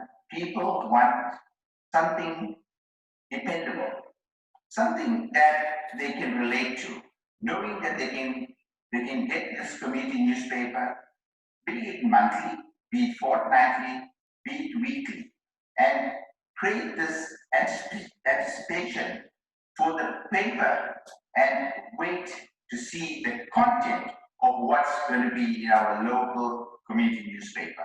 And again, I'm saying our. You've got to encapsulate, get people involved, and let them believe and let them be part of this community newspaper. People always prefer the old and faithful, and community newspapers is that old and faithful. Dependable, reliable, consistent, and the list goes on. On that note, let's move on to the printing. And that's the important aspect as a community newspaper publisher or as a publisher. You want to make certain that you get your paper out on the street on time. You've got a quality product on the street, and of course, good, clear printing. And I think that's where we come in. So let me just touch a little bit on the printing. But before we go to that, as I mentioned earlier, I started a small publication in Tonga in 1986. Thereafter, I introduced a logistic wing. And the reason for that logistic wing is that I wanted to be in control of the distribution of the paper. If you recall earlier, I said our community paper is distributed door to door on a knock and drop basis. And in order that you're able to keep your finger on the pulse and keep control of how your paper is going out, it's important to get it distributed thoroughly. Hence, we introduced the logistic wing. There's some contractors that can do it, but as far as possible, I suggest that you keep the distribution close to your heart, because that's a very important entity of publishing a paper. Remember, if a paper doesn't get out door to door thoroughly, then your clients in turn are not going to be able to get the kind of response, and in turn, you're going to lose the revenue. So very, very importantly, I must stress that distribution is an important way of your publishing business. And then in 1999, we finally added our print division. Now, of course, I know it might sound far-fetched for many publishers, but if you recall, and it's not about me, but I just want to remind you that 6,500 copies, a small print order, we're able to start with that community newspaper, then move on to a logistic wing, and from there to owning our own print machine. So there's hope for every one of you publishers. So even if you pool your resources, get information, find out as much as you can about publishing and printing and delivery, please do just that. You don't necessarily have to come to my Printworks or my colleagues that run print plants to get your product printed. In time, you might be able to set up your own print facility. We've started with a small print plant with just 4 printing units as a single press. Today, we run 100 units that make up 8 printing presses. Our print plants have the capacity to print up to 5.5 million copies per day. Our print plants are located in Durban and in Gauteng, and we print various publications. We print nationally, and we meet our clients' deadline. On the subject of meeting clients' deadline, the one thing I can assure you and reassure you that we treat every single client as if it's our only client. We give you the service, we give you the quality, and we give you the turnaround time. We are able to print within a few hours. We operate on a 24-hour basis, 24-hour a day, and 7 days a week. Our print plants are open. So on short notice, if need be, we'll try to accommodate you and we'll get your products out.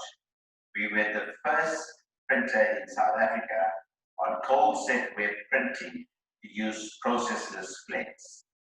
That means an eco-friendly plate with less chemicals, less electricity, less water, and less production time. These savings get passed on to you, our valued client. When I first started my business, we had just 5 staff employed. Today, we have over 400 employees, comprising of Black, Indian, and colored, some of which are skilled, semi-skilled, and unskilled. We continuously empower staff and the community by offering leadership programs to disadvantaged individuals in our community. Who better to empower than our very own people in our community? We've always assisted up-and-coming community newspapers with training programs, advise them as to how they go about producing a community newspapers, and most importantly, very competitive pricing in printing, so they're able to have the edge over other publications in the area. We are willing to go the extra mile to assist these up-and-coming newspapers with the process of publishing their paper from start to finish. And might I remind you, we don't do a training program as where we charge somebody. We're here to assist. I know where I started with this little paper many years ago, and I know that every bit of assistance and every bit of guidance I accepted with open arms. Likewise, I'm prepared to share, and my staff are prepared to share that know-how and that knowledge with you to get your paper going in your community. Should you require any kind of training for you as a publisher or your staff on layout or design of your paper, we are willing to train and assist you. As I said earlier, there's no cost to you.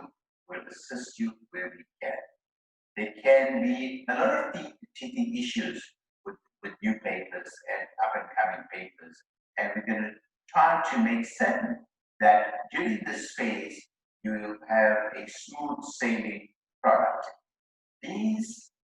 There are many other printers in the market. I mean, the likes of our colleagues, Jackson printers, and Novus printers. Feel free to contact any one of them for your printing requirement.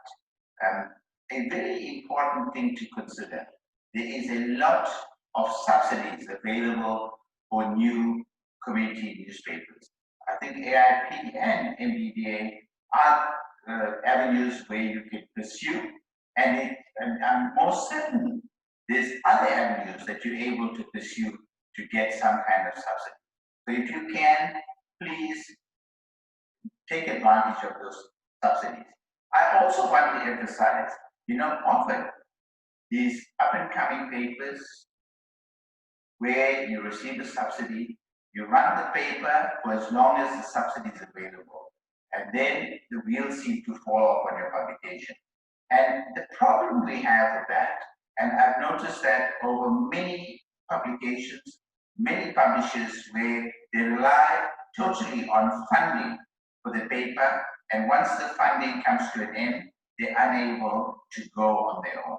So please, it is important that when you get this funding, you use it to the fullest to increase your pagination, increase the quantity, advertising, and not only rely on advertising from the government, as many of your papers do.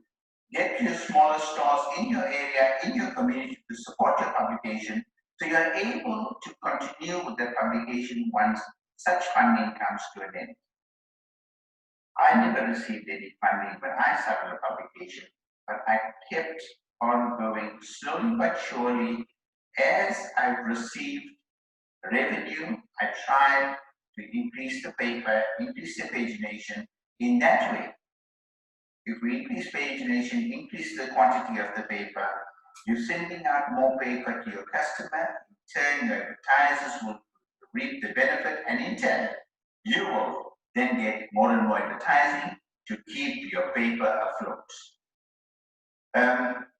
it's very important to sustain the paper in these ways. It's very, very important that you keep focus and put everything back to the paper when it comes to publishing. Don't expect money for things that are not necessary for the growth of the paper. And the one thing you do not compromise is what you need to get your paper going.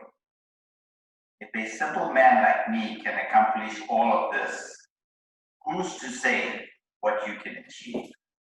So I'm hoping that you've learned something or you picked up something that I've said in my presentation that will help you grow your community newspapers, or newspaper for that matter. For any further information on the printing, you're welcome to contact me, VIJAY MAHARAJ, or Beverly Naidu on 031 4021 343, or Beverly on 084 55 45 269. I thank you. Fantastic. All right, thank you. That was,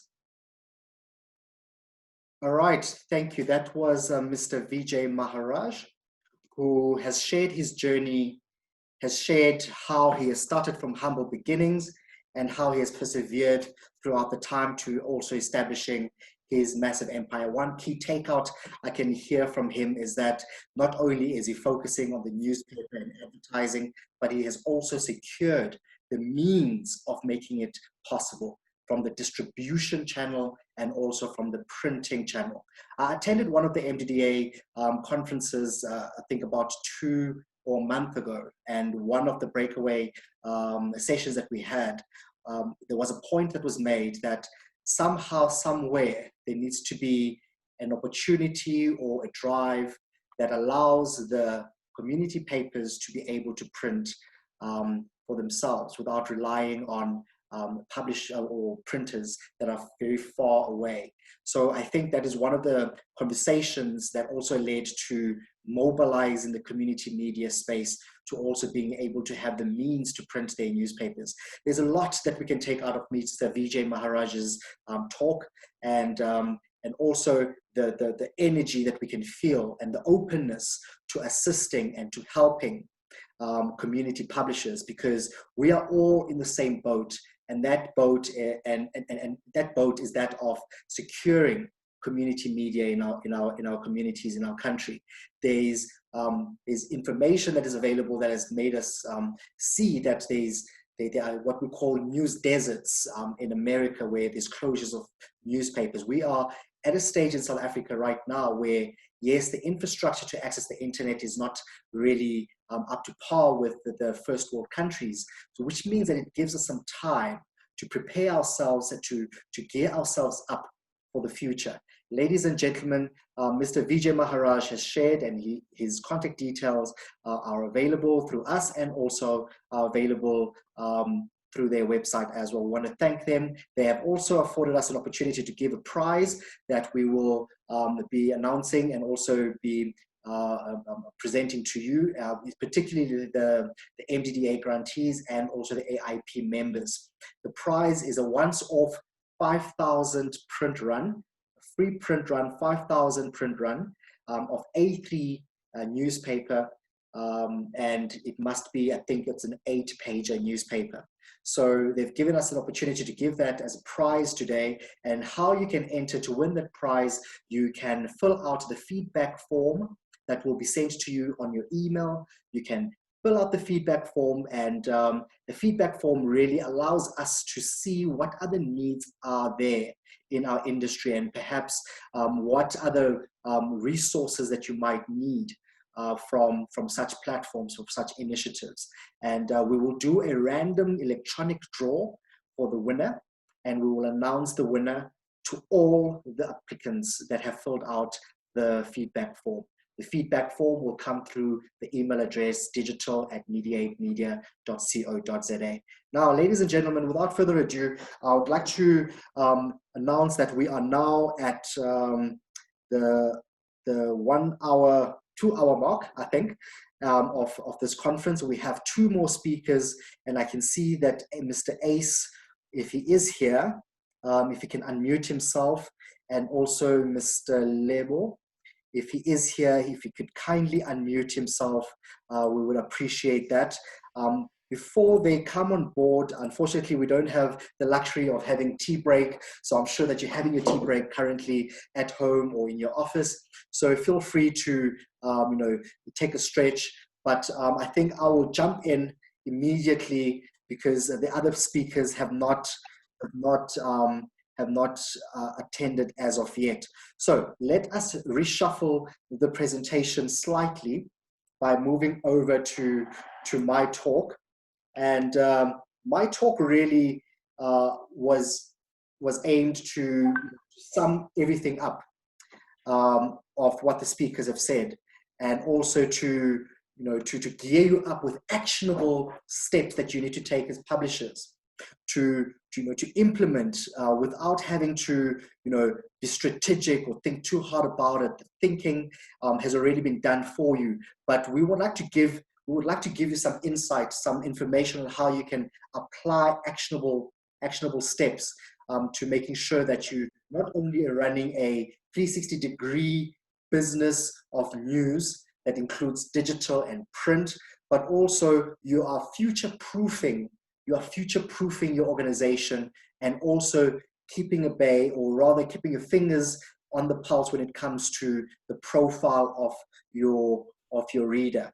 So, ladies and gentlemen, I have about 12 years of experience working in the community media space, and I have had the luxury of engaging with other publishers here in South Africa and also abroad. And also in the past couple of years, I've been working with some local independent publishers who have had teething pains, but we've helped them go through that. So as a media business consultant, a leg of the business. So Mediate Media is the one that has made this day possible. So let us move on. So it is very clear that you need to have a news website. Now, understanding that all publishers, especially the ones that we've engaged with, have got challenges. What we've noticed is that the type of challenges that they have are real challenges. Things such as capacity, having the actual capacity, whether it is the staff, whether it is the manpower, whether it is the feet or the foot soldiers going out to get the news. So one thing that is being a barrier is the capacity. The second thing has been the knowledge or the know-how, or the technical know-how. Now, those are the real challenges that are faced by independent publishers currently. And we hope that with the insight that we're going to share with you today, you will be able to go back to your team. And if you're working alone, you can then think and say, hold on, these guys have a point. There's no reason why I need to stop and think too hard about things. I can actually get myself going. Now, the reason why you need to have a news website, aside from the obvious, which is to share information, to share news, to making sure that those people that do not have the printed copy have got the news, you also need a news website so that you can have a digital footprint. Now, if a developer wants to launch a shopping center in your community and they want to engage in the community, the likelihood is that they will Google the community. And if you are not there as a local newspaper on Google, you are going to miss the boat. Or if someone else has got a news website, but has got a different agenda that is beyond what you want to, which is enriching the community, you are then going to be missed. So it's important, number one, to have a digital footprint, to have a .co.za or .com, but rather a .co.za domain registered for your news website. And the other reason is the media buyers, when they are looking for a specific community that they would like to place a notice in the community, they might not have your profile as a newspaper. They might not have the luxury of picking up the phone and calling a person within a community and say, what community newspaper is there? So that is why it's important to at least have a news website so that you are searchable and media buyers can have access to your publication. Now, these are examples of publications that we've worked with, and we've made sure that the publishers don't spend too much money. So if you're spending more than 7,000 Rand to build a news website as a startup, you're spending a little bit too much. So you can go to your local service provider, whether it is an internet or a graphic design studio, to build your news website. But we would advise that you consult with people that understand the business of news, because there are certain elements on your news website that you need to be mindful of. Things such as developing your website that is sticky. It means it retains the people. It allows the people to stay on your news website longer. You need to develop a news website that is also searchable, which means that the back end and the actual nuts and bolts of the website are configured correctly, so that when you are searched, you are able to be present on the search engine result page, the SERP. And also in building the news website as well, you need to think of things such as, do you have analytics to see what type of people are coming onto your website once you start gaining the traction? And if you if you're dealing with a credible, graphic design or media house in your community that understands the business of news, they will tell you that they need to integrate things such as Google Analytics, which is a very user-friendly analytical tool that assesses the type of people and also assesses the bounce rate on your website so that you can improve. And the other thing as well is a content strategy when developing your website. JACQUI did mention that on some of the websites that they have, they do incorporate national news. And the other reason is keeping the people on the website. Yes, you are community and you're reporting about things that are happening locally. However, you need to be the one-stop shop, or rather the go-to place for people to access other news that is national news. Remember one thing, and I'm sure that I'm speaking to the converted, but I'm also speaking to people that know that they've got a massive, massive value. Your journalists are the ones that are first at a scene. They are the ones that are unpacking the real hyper-local content that's happening in our community. The national papers, unfortunately, don't have the resources to deploy their journalists to go and cover that type of news. So you're sitting with a massive, massive asset as a local newspaper. But that doesn't necessarily mean now that you need to safeguard your content. All right, there are some strategies in place that we will share when we consult with you and you engage with us as to how you can do a content strategy that allows you to secure your news, but also let it develop online. So choosing the right and credible graphic design or media company to develop your website is very important. The other part as well is when developing your news website, some service providers will say, you must have Google AdSense or Google Ads on your website and you're going to make a lot of money. I'd like to just manage that expectation. Google AdSense or Google in its model of having ads on your website does not necessarily mean that it will translate to you making thousands and thousands of rands automatically or immediately. And some service providers would say you're making money as you sleep. Now, you need to have a lot of traffic. You need to have people coming to your website to be able to benefit from the Google advertising that's on your website. But it's important to have Google advertising on your website because Google also does what we call retargeting. It means that they will place the advertising to a targeted audience or to a targeted person that's visiting your website. So let's say, for example, you were looking to buy a car and you've been Googling on which Toyota is the best Toyota. And you perhaps have clicked onto various websites of car websites, and you are having an interest in Toyota.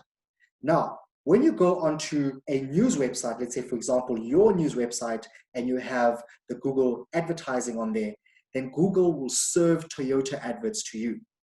And that is good. That is important because now it means that your website has got some action. It also, it seems as though you are the one that's also presenting the advertising to them. But also Google advertising is also, I see it as a placeholder to allow you to also sell your ad units to the local advertisers in the community. Obviously not just selling your newspaper website in isolation as just a news website, but packaging it with your print product. Say, for example, you would set yourself a target of saying, if I can at least gain 5% more from my advertisers, 5% ad revenue for online from my advertisers, from whatever they're spending in print, you can then convince your local business that you are moving with the times, you are driving traffic to your website, and you want them to be the first adopters, the first people to be on your website, and also the first people to benefit from the people that are in the community. So that is one reason why you need to also have ad units that are dedicated to your local market. The other thing of having a news website that is important is that you have community members that might have left your community in pursuit of better opportunities outside of your community. Now, currently, with a print order of 10,000, you don't have the opportunity of sending a copy to them in Johannesburg or Cape Town. But through your news website, you are still keeping them informed about what is going on in the community. And that is important because there's a lot of brain drain that happens within communities of people growing up in the communities, but go out of the community in pursuit of a better opportunities. And that leaves the community wanting. Now, having a news website will allow you to mobilize those people that used to be in your community. And that all starts with you having a news website to make sure that those people that don't have access to your printed copy have got access at least to the news that's happening in the community. Now, one of the exciting things that we've been working on, and we've also seen a massive trend in the publishing space, and that is of WhatsApp and also of data. We as publishers, we don't have the high technology that Facebook has, that Google has. We don't have the big data, as they say, to be able to analyze the people within community so that we can serve advertising directly to them that is targeted to guarantee a response for advertisers. We don't have that luxury. However, we can look at ways of mirroring, or rather MacGyvering the system, or seeing how they do it and adapt with it.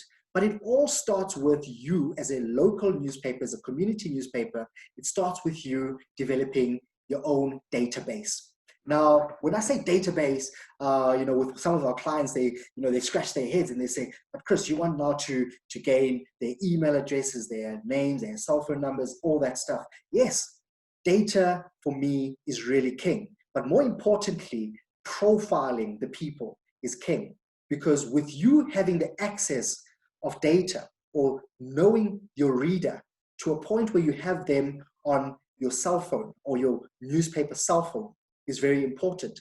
Because the first thing that we do as human beings when we wake up and we've got a cell phone, the first thing we do, we reach out for our cell phone and we see what's happening. And that's even before we take a nature break, or rather go to the loo. We always reach out for our cell phone to make sure that there are no messages that are unread or we are on Facebook. Now, what we have devised for you as a strategy that you can implement immediately is having a WhatsApp for your business and starting to develop your own database of the people in your community. Now, let's say hypothetically in one edition of your newspaper, you have had contact with about, let's say it's an 8-page newspaper. So let's say approximately 10 people that you've had contact with, all right? Now, those 10 people, whether it be a soccer coach, that soccer coach has got access to about 15 soccer players within that one story that you're writing about. And if it's a story with a soccer team that's playing, that's already 20 people that you could have access to.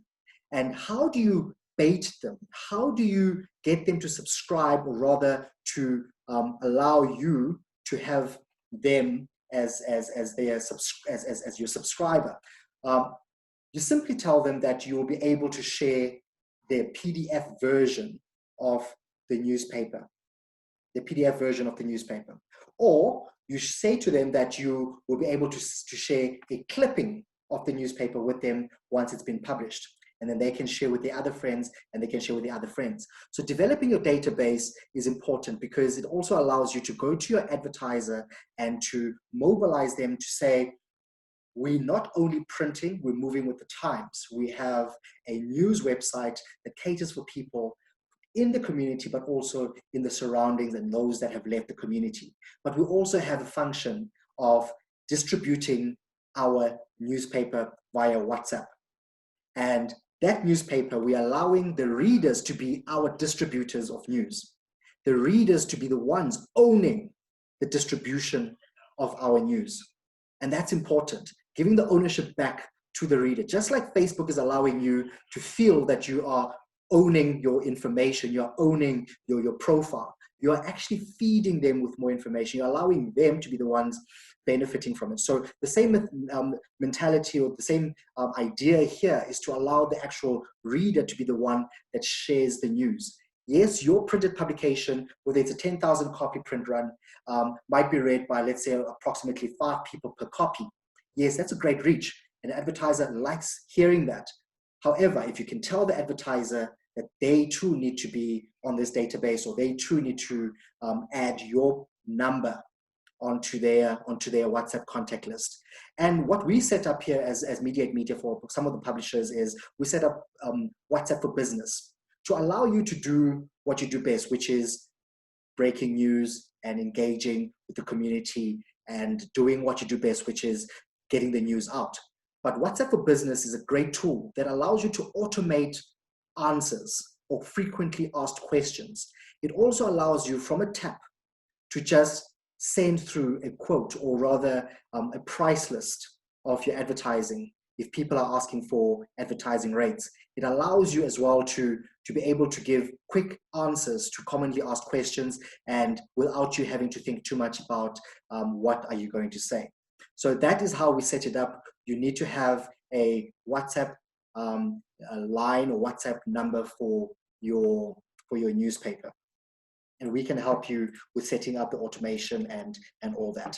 The other thing as well here is the newspaper clippings, which is very important. A nice strategy that is working very well, which you can implement immediately as of tomorrow. You are spending between 1,500 Rand to 3,500 Rand to have an 8-page newspaper made out within the community that you're in. So that's pretty much the ballpark figure that most of the publishers that we've engaged with, that's how much they're spending to getting their news paper laid out. Now, the thing here is, once it is sent to the printers, that PDF, it ends there. You have pretty much used 1,500 to 3,500 Rand just to have the newspaper printed. And then you're spending more money as well to print the newspaper, because we know there are some real hard costs there. However, you're sitting with a valuable asset, and that asset is that PDF that you have. You can ask your service provider that is currently laying out your newspaper to clip the newspaper for you. Just like back in the days when I used to appear in the newspaper, in the local newspaper in Graaff-Reinet, for example, my mom used to cut out the clipping and put it in an album. Ask the graphic designers to clip that PDF and give it to you as JPEGs with individual articles. What that allows you to do, it allows you to use the WhatsApp number to set up status updates. Status updates are what you see on WhatsApp. You see photos, and then there's another update, there's another status, another status, another status. I'm sure most of us are familiar with that. But what that allows you to do is, it allows you now to let your brand, your newspaper stretch. Remember, with that WhatsApp number, you are now a contact of that particular person within the community. It means that when they wake up, you are part of that mobile device. All right. So a strategy that's working very well is they publish they schedule the content rather throughout the week of a newspaper clipping, like you can see in the presentation slide, and then they insert the headline of that article, and they put the link to your website to go directly to the news. Because understanding that when we're writing for print, we're writing tight, we're writing with high impact, and we're getting it right. all right, because it is printed. However, the news that you're writing for the paper, because you've got space constraints, can sometimes limit you. But using this functionality of having a news website and having the functions such as WhatsApp status updates, you are now expanding the horizon further, allowing you to be on the mobile device, but also allowing people to click through via the WhatsApp status to go to the article where you can unpack multimedia, video, voice recording, and perhaps a more in-depth write-up about the subject matter that you're reporting. So that shows a great strategy, and it's working really well in driving traffic to your website and also making sure that you are keeping top of mind to your readers. All right.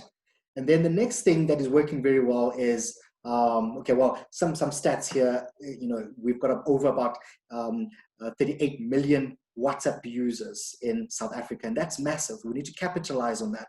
We need to make sure that we jump into it and see how best we can actually make this work for us. All right, another thing that we've looked into, and I think Facebook has launched this in about 2017. And it got us worried at the time, because we said, what is Facebook doing now in the publishing space? Are they not supposed to be just a social media platform to allowing people just to socialize and to be connected?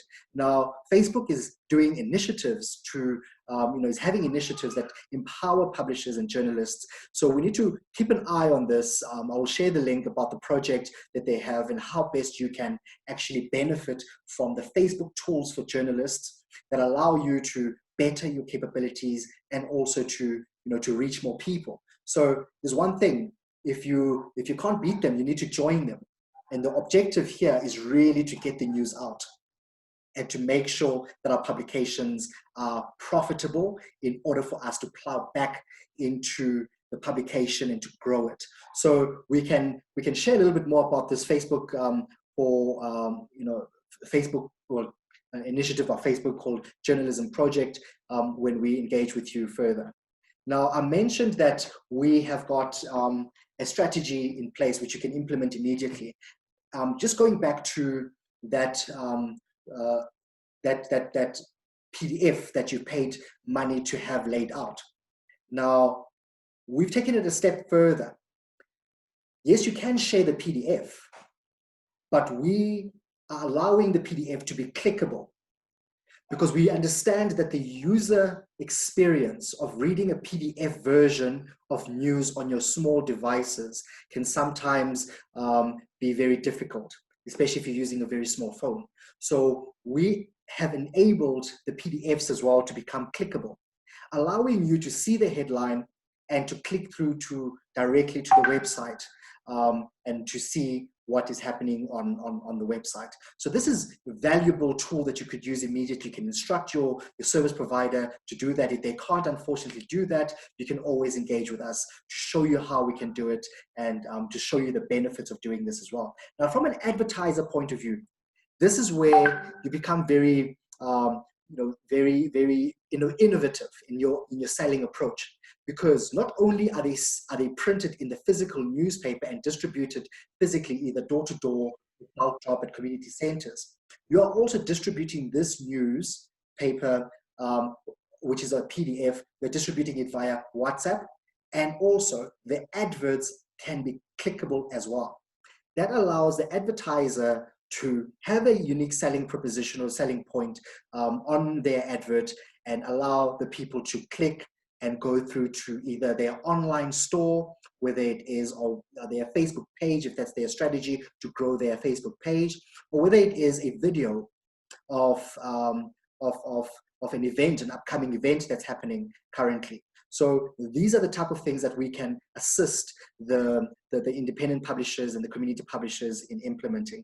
And then again, I say, when you're presenting this to your client, they will see that you're moving with the times, that they can see that you're wanting to allow them to reach more people, and understanding that the age groups are very tricky when it comes to printed newspapers. I'm a millennial, but I still love a printed, tangible newspaper to read, but yet I consume most of my news on on the internet and obviously on the apps as well.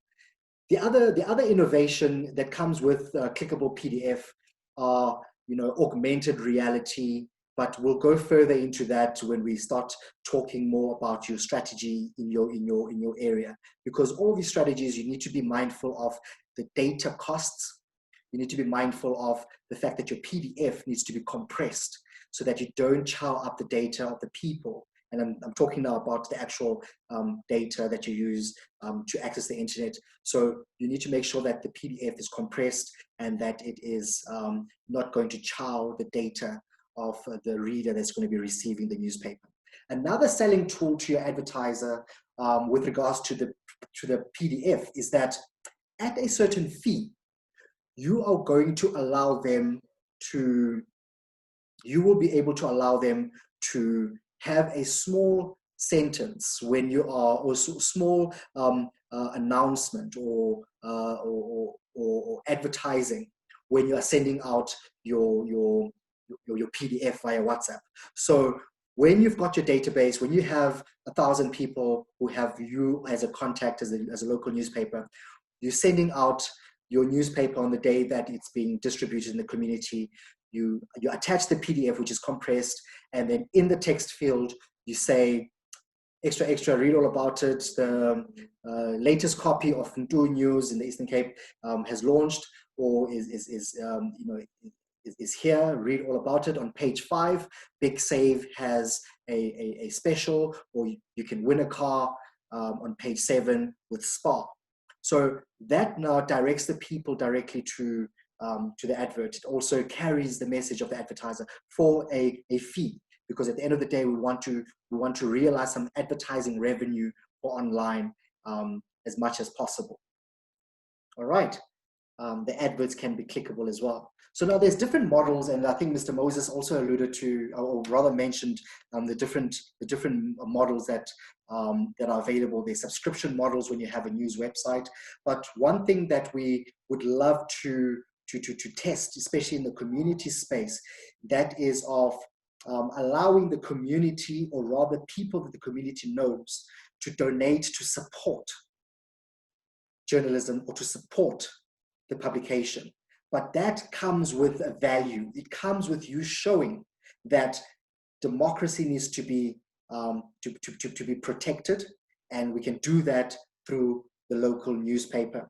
And it's important to understand that the local newspaper cannot just exist without the support of the community. So our team can add donation tabs on your website to allow not only the locals to donate, but also people that have gone to big cities to donate back into the community, or rather to your newspaper, to make sure that they safeguard the newspaper itself. There are other models, such as applying a paywall, which means that you need to subscribe the people, and most publications are freely distributed. Some are sold maybe at 3 Rand or 2 Rand, the printed editions. So applying a paywall strategy, you need to really think about your target market and who it is that you want to come and read your news. And that's a model that has worked to a point, but it has not really had the legs to be a good digital strategy. And the other thing as well that you can look at is developing a marketplace. Now, developing a marketplace for your local advertisers that might not have the revenue to spend in the printed edition, you can allow them to have not a directory, but rather not a directory, but rather a marketplace for the local advertisers there. And that comes now with other opportunities, such as business opportunities or business awards opportunities for your community and so forth. Now, ladies and gentlemen, that is the end of my presentation. Those are practical steps that you can take. I believe that the next presenter is ready to talk. Mr. Lebo, I asked earlier on if you are available. If you could just unmute yourself, and then we can see if you are here. But otherwise, ladies and gentlemen, thank you so much. I hope that you have had some great learnings from my presentation. And again, the team is available to take any of your questions. We are here to assist. We are here to help you. and we will be engaging with you even further. All right. Thank you so much. Mr. Lebo, are you there? Yes, I'm here. I'm here. Fantastic. I do apologize. Earlier on, I just asked, and I just had to just step into my presentation so that there's no dead time. I do apologize for running into your slot. Are you currently available to continue? Yeah, just give me a few minutes. No problem at all. While Mr. Lebo is Right. getting ready, are you going to be sharing a slideshow, Mr. Lebo? Yeah, I can quickly just share a slide. I will then Yeah, I will make you host so that all you right, cool. share a slide. Fantastic. Ladies and gentlemen, this is Lebo from Rethink Africa, but he's also an entrepreneur, an individual that has maneuvered around the COVID-19 period, and during lockdown has found different strategies of how to keep afloat and how to make use of the opportunities available in digital. Mr. Lebo, over to you. Cool. Thanks, Chris. Hi, everyone. My name is Lebu, as Chris has mentioned. Let me just share my slide with you guys and prepare my presentation. Can you see anything that side, Mr. Chris? Yes, I can see your slides. All right, cool.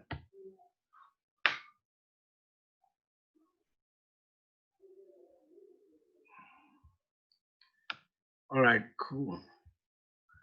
So as Mr. Chris has mentioned, I don't know, how did you introduce me as? I didn't hear you there. I heard you speaking about Rethink Africa and Yes. not necessarily essentials. You can introduce yourself, sir, but I do know that you are in the the retail space, and you're offering some great services, and your business was B2B, but now you had to shift to B2C as well. So that's how I introduced you as Rethink Africa, but also an entrepreneur. All right, cool. So my name is Lebohang Dikgojane, originally from Free State, Bloemfontein. And yeah, originally from Free State, Bloemfontein. I studied at the University of the Free State. So I started Smart Essentials in Bloemfontein. I started it as a street hawker. You know, when we were starting, it was just like a street hawker. I had two guys in the townships, and I saw an opportunity to say that, hey guys, let's just start a business, you know, because of what I've been learning in the classroom. I wanted to transfer it into real business because I was studying economics, and I was like, how do we create a business out of, and how do we use the information that I have to create a business out of it? Because I'm looking at my friends who are in the townships, sitting at home, not doing anything. And I was like, let's just start a market, fruit and veg market, and let's see how it goes. And to my surprise, the business was very viable on the streets. And I saw an opportunity to say that, how do I grow this business? And it was 4 years back in 2016. And that's the interesting thing about it. It was when it was 4 years back in 2016, I realized an opportunity to say that I can't afford to go into a brick and mortar store where we will go into a mall and get like a brick and mortar store, because it's too expensive for us. And I saw an opportunity to say that digital is the way. And at the time, it was very slow. E-commerce was really, no one was talking about e-commerce. No one was interested in buying things online. A lot of people were skeptical about it. But as time goes on, things started to change. But I think one speaker spoke about early adopters and stuff like that. So our early adopters, we found students to be the people that could adopt our services quickly, because of they are the millennium generation, and they are more accepting of buying online and doing everything on their smartphones. But to my surprise, because of their buying patterns, students were not really interested in buying in groceries, but they were interested in other stuff. So as much as one would think that you'd want to go into business and you're looking at your target market, you really need to study the market, and you really need to understand who really is going to buy into the business. So that was the mistake that I did, assuming that students want groceries whilst they didn't want groceries, right? So like you can see there, we started off, this is us, where this is the two friends of mine, where we started in town, in town. I went to class and then I came back. I did all the stock taking and just trying to understand the retail space on its own, you know. And I saw that it's really, really, really viable. And I mean, like, there's a lot of families that were raised on retail, on the same model here. And I saw how we can grow this thing and make it formal, because there's a lot of things that a lot of informal traders don't know about running their businesses that can make them very sustainable and that can even grow their business. And I applied the same knowledge that I had at school and I applied it into the business, and I registered at Smart Essentials. And we started delivering groceries and combos to various various communes on campus. And to my surprise, it didn't grow to an extent where I wanted. And using technology now, when I started using it on technology, I opened a Facebook page. This is before even starting a website, because now building a website would have cost me a lot of money. And I realized that there's a Facebook page, right? And there are a lot of people on Facebook. When there's a lot of people on Facebook, I can literally just sell. And that's how I started from Facebook. While in Bloemfontein, I started now advertising in Johannesburg just to test the market over there. And when I was advertising in Johannesburg, a lot of people are receptive of Smart Essentials, and there were a lot of inquiries. And that's when I made my informed decision to move to Johannesburg. I took a risk, but the risk was informed by the analytics and the feedback that we got from our advertising through Facebook. And that's how I moved to Johannesburg. I arrived in Johannesburg. And of course, it was still not as sustainable and as viable, because 1 month you'd get a lot of people buying, the second month you'd get that our sales go down. That's how I moved into B2B. So from B2B, we started selling to companies, and from companies, it really went on to be a success. I built a business out of it. Now, the interesting part about this was that through COVID-19, when lockdown started, that's when our business now started getting more traction into the B2C. So remember, I started it as a B2C model. I went to B2B for sustainability, and then B2C. Now B2C was directed by the market. The market, because a lot of people were at home, locked down, and then that's when they started inquiring about how do I buy groceries online. And that's when we saw that, oh, okay, cool. Now people are interested in the business. We've defined the business. We know what we do, and we know how we do it. So that made my life easier.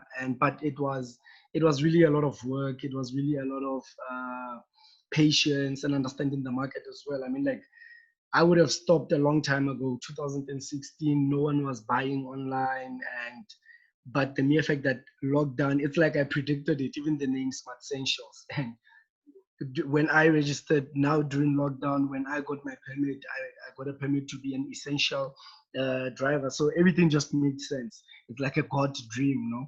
So this is the interesting thing about, but I just specifically want to speak about digital. Digital gives us a lot of opportunities, and the opportunities, and the market is there. So you can literally test any idea that you have online, and you can see, you can get instant feedback from just you creating like a Facebook page and just seeing how people would respond to your business or whatever you're trying to do. And the one thing that we really pride ourselves is customer centricity, right? Because we understand our customers, we understand what they want, the conveniency that they want. So here we were delivering to a granny. So the nice thing was that her employers bought from us and we delivered to her. So those are some of the stuff that we realizing in our business, that sometimes our customers are the people that will pay, but the users they don't necessarily interact with technology. Mr. Chris spoke about how like connectivity is not good in South Africa at the moment, but there are people who have good connectivity, and with that, it allows us to even tap into a market that we don't find, right? So those are some of the milestones that we've reached so far. Our B2B model, it also works perfect. We are already standing on 5 employees that we've hired. This is our B2C pivot. And we didn't even want to speak about, I didn't want to develop an app yet, but the app is, and everything that I do in my business is always directed by the market.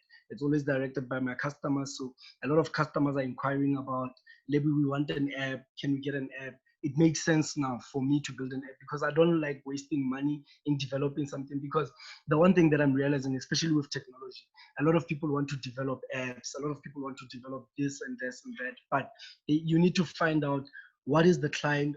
Does your client really want to do that? Do your client really want to interact with your business on an app or just a website? So we are constantly directed by our customer. Hence, I pride myself in customer centricity because I'm constantly listening to what customers are saying, what the market is saying. That's basically that. And yeah, so for us, our e-commerce, so in e-commerce, this is basically our value chain, customer acquisition, and omni-channel. So this is just to show you what makes an e-commerce store. So you don't necessarily have to do a lot of stuff. Store operations, we don't do that. We cut that out. And just to be honest with you guys, I don't even have the groceries, but I sell groceries, you know. So that's the interesting thing about my business model. And then yeah, so I developed, and then we came up with this year we came up with a new business again, which is Rethink Africa, where I wrote a book on e-commerce in the context of South Africa. So we wrote an ebook, and we've been giving a lot of workshops. We've worked with IBM, we've worked with Mmutlane, we've worked with quite some big companies, and we are giving these things, the workshops, and showing people how to start their own businesses online. So yeah, that's basically all about Smart Essentials. Mine was not really that long. I can take any questions so that you can so that we can have a conversation around it. So if you have any questions to ask me, shoot away so that we can you can get an idea of where I am and what is our plan and what's next for Smart Essentials and even Rethink Africa. Thank you for the opportunity again, Mr. Chris. I don't know, are you still there? I can't see you guys. Yes, I am still here. Thank you so much, Lebo. I think your case study here, and the reason why we actually invited you is we wanted to see how you've pivoted your business and you've made informed decisions, but also you've taken small steps and reassessing as you go along. And that's important when it comes to rather redirecting the ship. And most of the publishers here today, I'm sure, are at that point where they have to either decide what they do. Some of them, just to give you some insight as to the panelists and also the attendees of this conference, they are independent publishers of community news papers, and they are at a point where it's very difficult to operate the publications.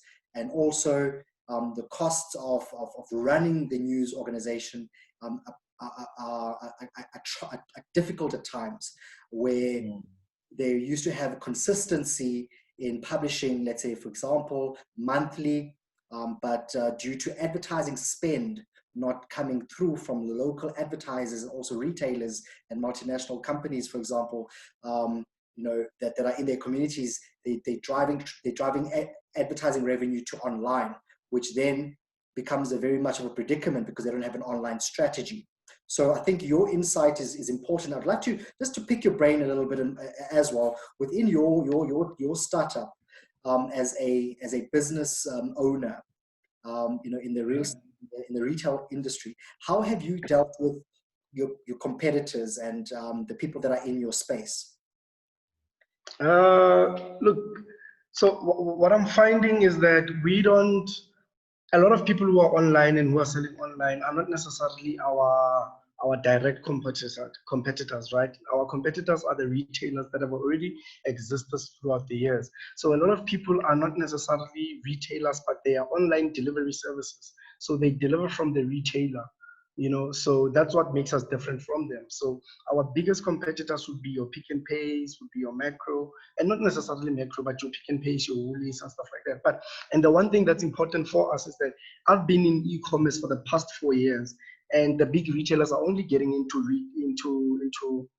online now, and that gives us an advantage because we understand the space, we understand how to go about it, we understand how to communicate with our clients there. That's why I pride myself with customer service, because if you check at our competitors, most of the times, the more things that a lot of clients complain about is the customer service, right? And we're constantly on that, and we are constantly beating them on that thing. So that's what I can say. Okay, fantastic. And then also within your strategy of going online and implementing your online strategies, what practical things have you done to gain traction, to growing your Facebook page, and also to gain more traction online? So some practical things that you've applied for your business. If you could just share a little bit more about that. Sorry, I didn't get that, Chris. All right. So what practical things have you done online to improve your digital presence? So for example, what practical things have you applied on your Facebook page to get more people?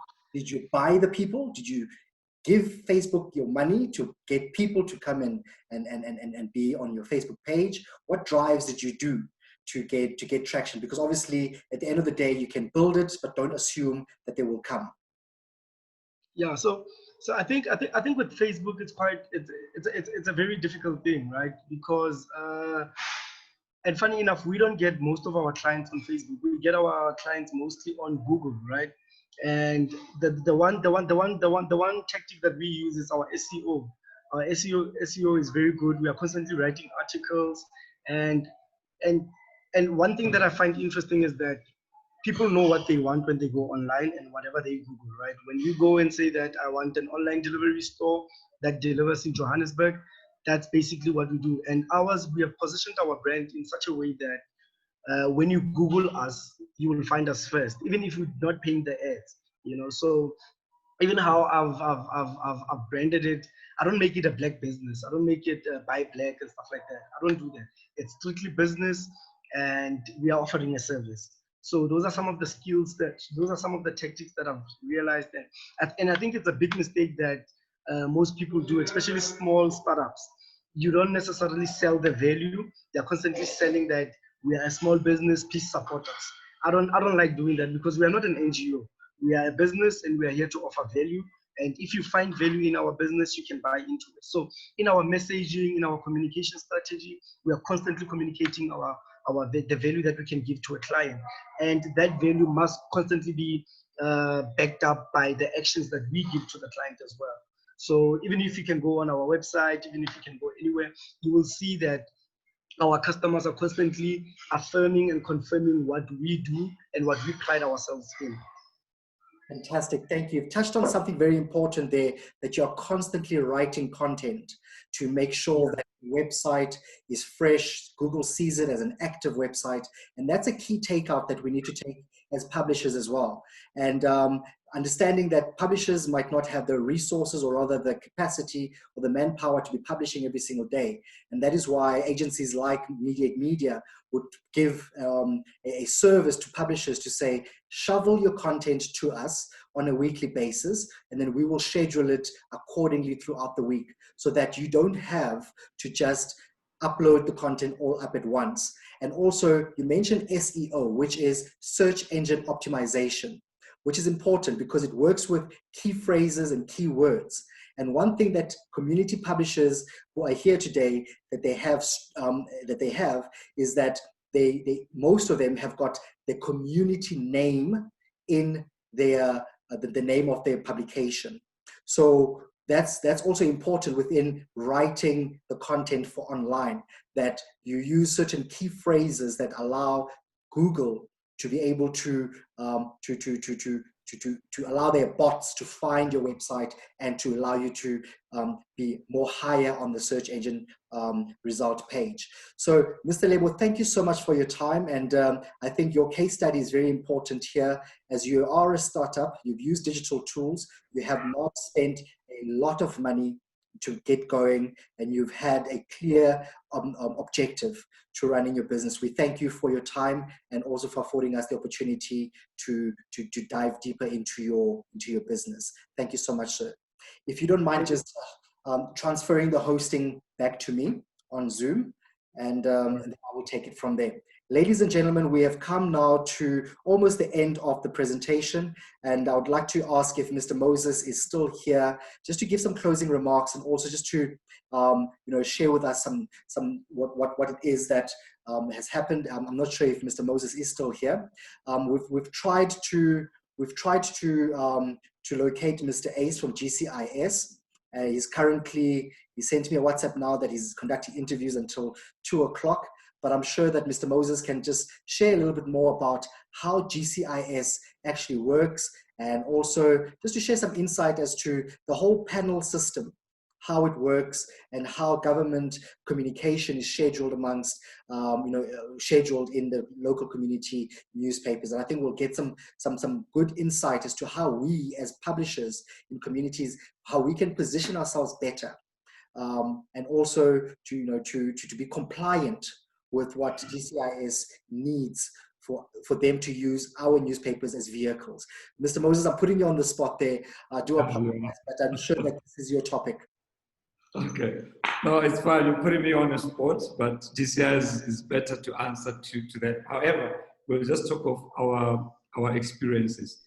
I think maybe just to indicate that in 1999, 2000, when government was formalizing GCIS as an entity to represent all government departments on a voluntary basis to buy media through GCIS. It was because of the fragmentation of the departments, where media owners were complaining that we are dealing with so many departments, and departments were fighting over, as an example, discounts, added value. But secondly, it was also lack of coordinated communication from government, where then media owner will see government as one. But with so many departments, above 25, municipalities and SOEs and stuff like that, it was a challenge.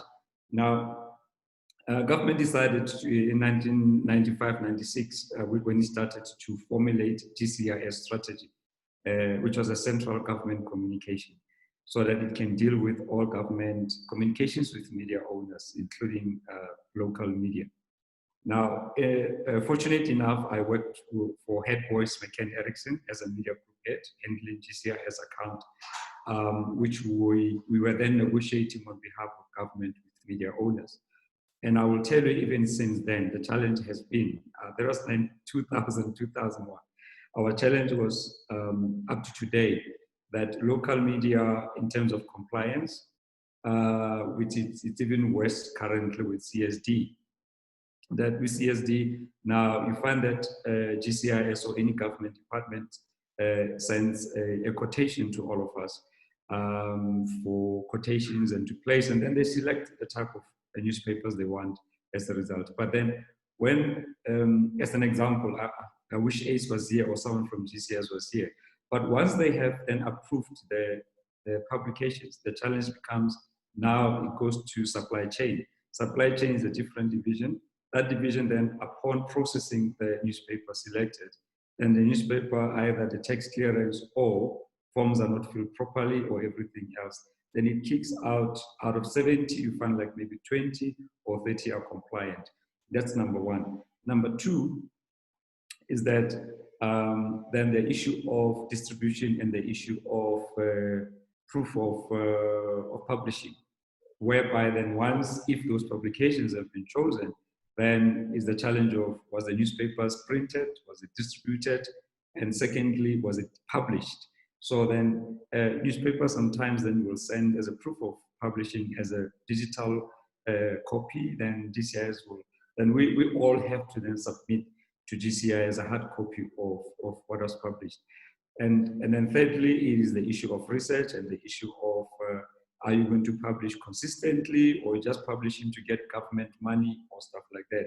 But I would advise that towards the local government elections that is coming next year, that there's enough time for local newspapers to prepare themselves so that next year, because I strongly believe that the IEC money should go into local media. So I would suggest that during like topics like today, forums like today, should assist all the publishing newspapers, independent newspapers, and everyone else in the industry to look at what are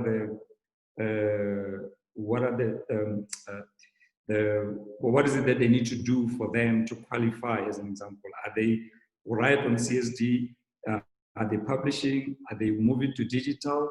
Because we have seen with the COVID that most of the money went to the digital of government, and we lost out to some extent as local media because we are not ready for that. So I would suggest that, Chris, that I think maybe we should have another forum where we then take this forward in terms of discussing. Then now that we have discussed this, then how do we as a group come up with an advocacy group, then look at all those things to prepare even those who are struggling to do that. All right. Thank you. No, thank you. I do apologize for putting you on the spot there, but I do know that you do have some background as to how the things work, and I would like to just extend my apologies, on behalf of Mr. Ace, that's currently conducting interviews. But ladies and gentlemen, I think we have come to the point now where we have to wrap up. And I'd like to just sum everything up, and I'd like to thank all the speakers and panelists that have come through, and Mr. Moses for availing his time throughout the whole period. And you have been really, really helpful within this process, and you share the same vision that we have of mobilizing the community newspapers, because we have to safeguard our journalism and our local media.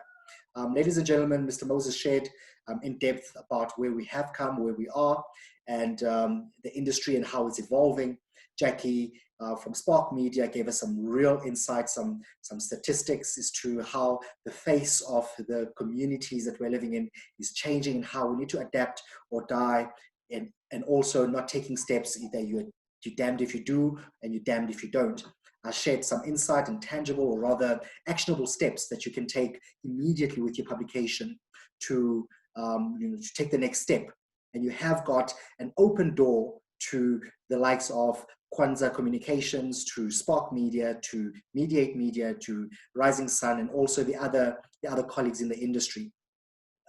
This session is really about us taking a step forward. We will be engaging with all the delegates that are here today, directly to see exactly where the needs are.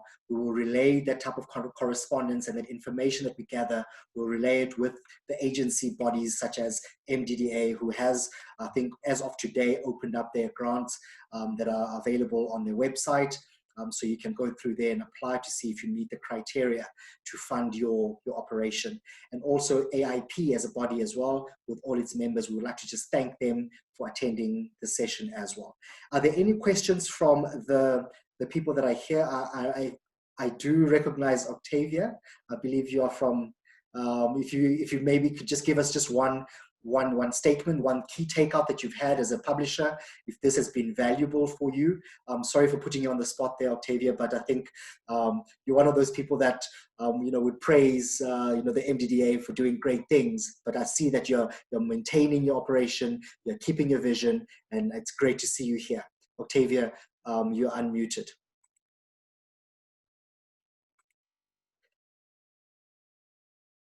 Okay, Octavia, apologies there. You're unmuted now. You can start again. Thank you. Okay. Good afternoon, everyone, and thank you very much for this platform. I'm a member of AAP, and I'm being lucky with my publication to get the grant that we've been given. And it has actually helped us to be able to have a website. I didn't have a website. And I did, right now I do have a website. As far as compliance is concerned, I think most of our publishers, they are now compliant. I'm a chairperson in Gauteng Co-op, whereby we are making a point that, we are all compliant. Even our CK for the Gauteng Co-op, we are compliant. We do have your tax clearance and everything. And members individually, they do have. And seeing that now, in most cases now, we're trying to move online and to make it work. And I think I have learned a lot, and I think we are going to share it with our members to say, you know what, now we need to move with the times, to other areas, like the area where I am as we speak. You find that most we have quite a number of shack dwellers that are here, and some of them, they don't own, smartphones. So as far as the publication is concerned, you find that normally I used to put in the publication, for example, at SPA. It used to take 3 days and all that, but during COVID, I'll put it like in the morning. When I go there in the afternoon already, the paper is gone, finding that now we have been increased and all that. And as far as printing, yes, we do print, quite a lot of us. For example, I started printing in 2017. I can give you all the publications of, till date. So we are learning, and we hopefully even GCIS will try and see that that 30% that we were, promised, that if only we can access it so that we can put our heads above the water, and to retain our staff that we have, your journalists, your graphic designer, because if only we're in-house, you would like to have that graphic designer. You don't want to change. You want to keep the people that they understand you very well, and they understand your mission and vision statement of your publication, of what you stand for. If only I promise the client this, I have to deliver. If only is the news, I have to outsource the news that are happening in and around my area. So as far as we are concerned, Med8 Media, thank you very much. MDDA, thank you very much. And AIP, we like to thank AIP a lot, because they are pushing for us, to be compliant and to be up to date. Even the courses that we are attending, we just attended another course where, you have to know how to control your Facebook, your Twitter, your Instagram, all those. To us, they are adding a lot to us, and we are learning, and we are prepared, and to grow our publications. Thank you very much. Thank you, Octavia. It's always a great pleasure hearing the successes and also the challenges that you may have. But I think you are one example of a publication that is moving forward. And there's one thing that I think in South Africa that we shy away from, and that is of not being scared to fail forward. As long as we fail forward. And I know it sounds very negative, but if we do something, we need to always make sure that we are progressive. And I think that is a great example of what you have shared today, that despite the challenges, despite the advertising, despite other issues in terms of internet connectivity, you are still moving forward, and you are transforming your news organization to becoming an encompassed, or rather a 360-degree operation. Thank you so much. Ladies and gentlemen, we have come to the end of the session. Thank you, MDDA, for affording us the opportunity. The video recording will be made available through our team. You can email us at digital@mediatemedia.co.za or med8.co.za, and also we'll be engaging with you on a one-to-one basis. And the last but not least, we'll be sharing the feedback form with you electronically. It is a click, click, click. And you don't need to write anything out on paper, and it will take you less than 2 minutes to fill out. That insight is going to be important for us to actually start looking at how best we can assist each other in this industry. Ladies and gentlemen, Mr. Moses, JACQUI, Mr. VIJAY Maharaj in his absence, and also to Mr. Lebo, we thank you everyone for attending, and we hope that all the questions have been answered, and you have got all the information that you need to take the next step. And that's what is important, taking the next step. Ladies and gentlemen, that brings us to the end of our session. Thank you so much. Have a great day further. Thank you, Christopher. Thanks. It was very interesting. Thank you, Cheryl. Thank you, Cheryl. Thank you. Thanks. Thank you, everyone. Goodbye. Cheers. Goodbye.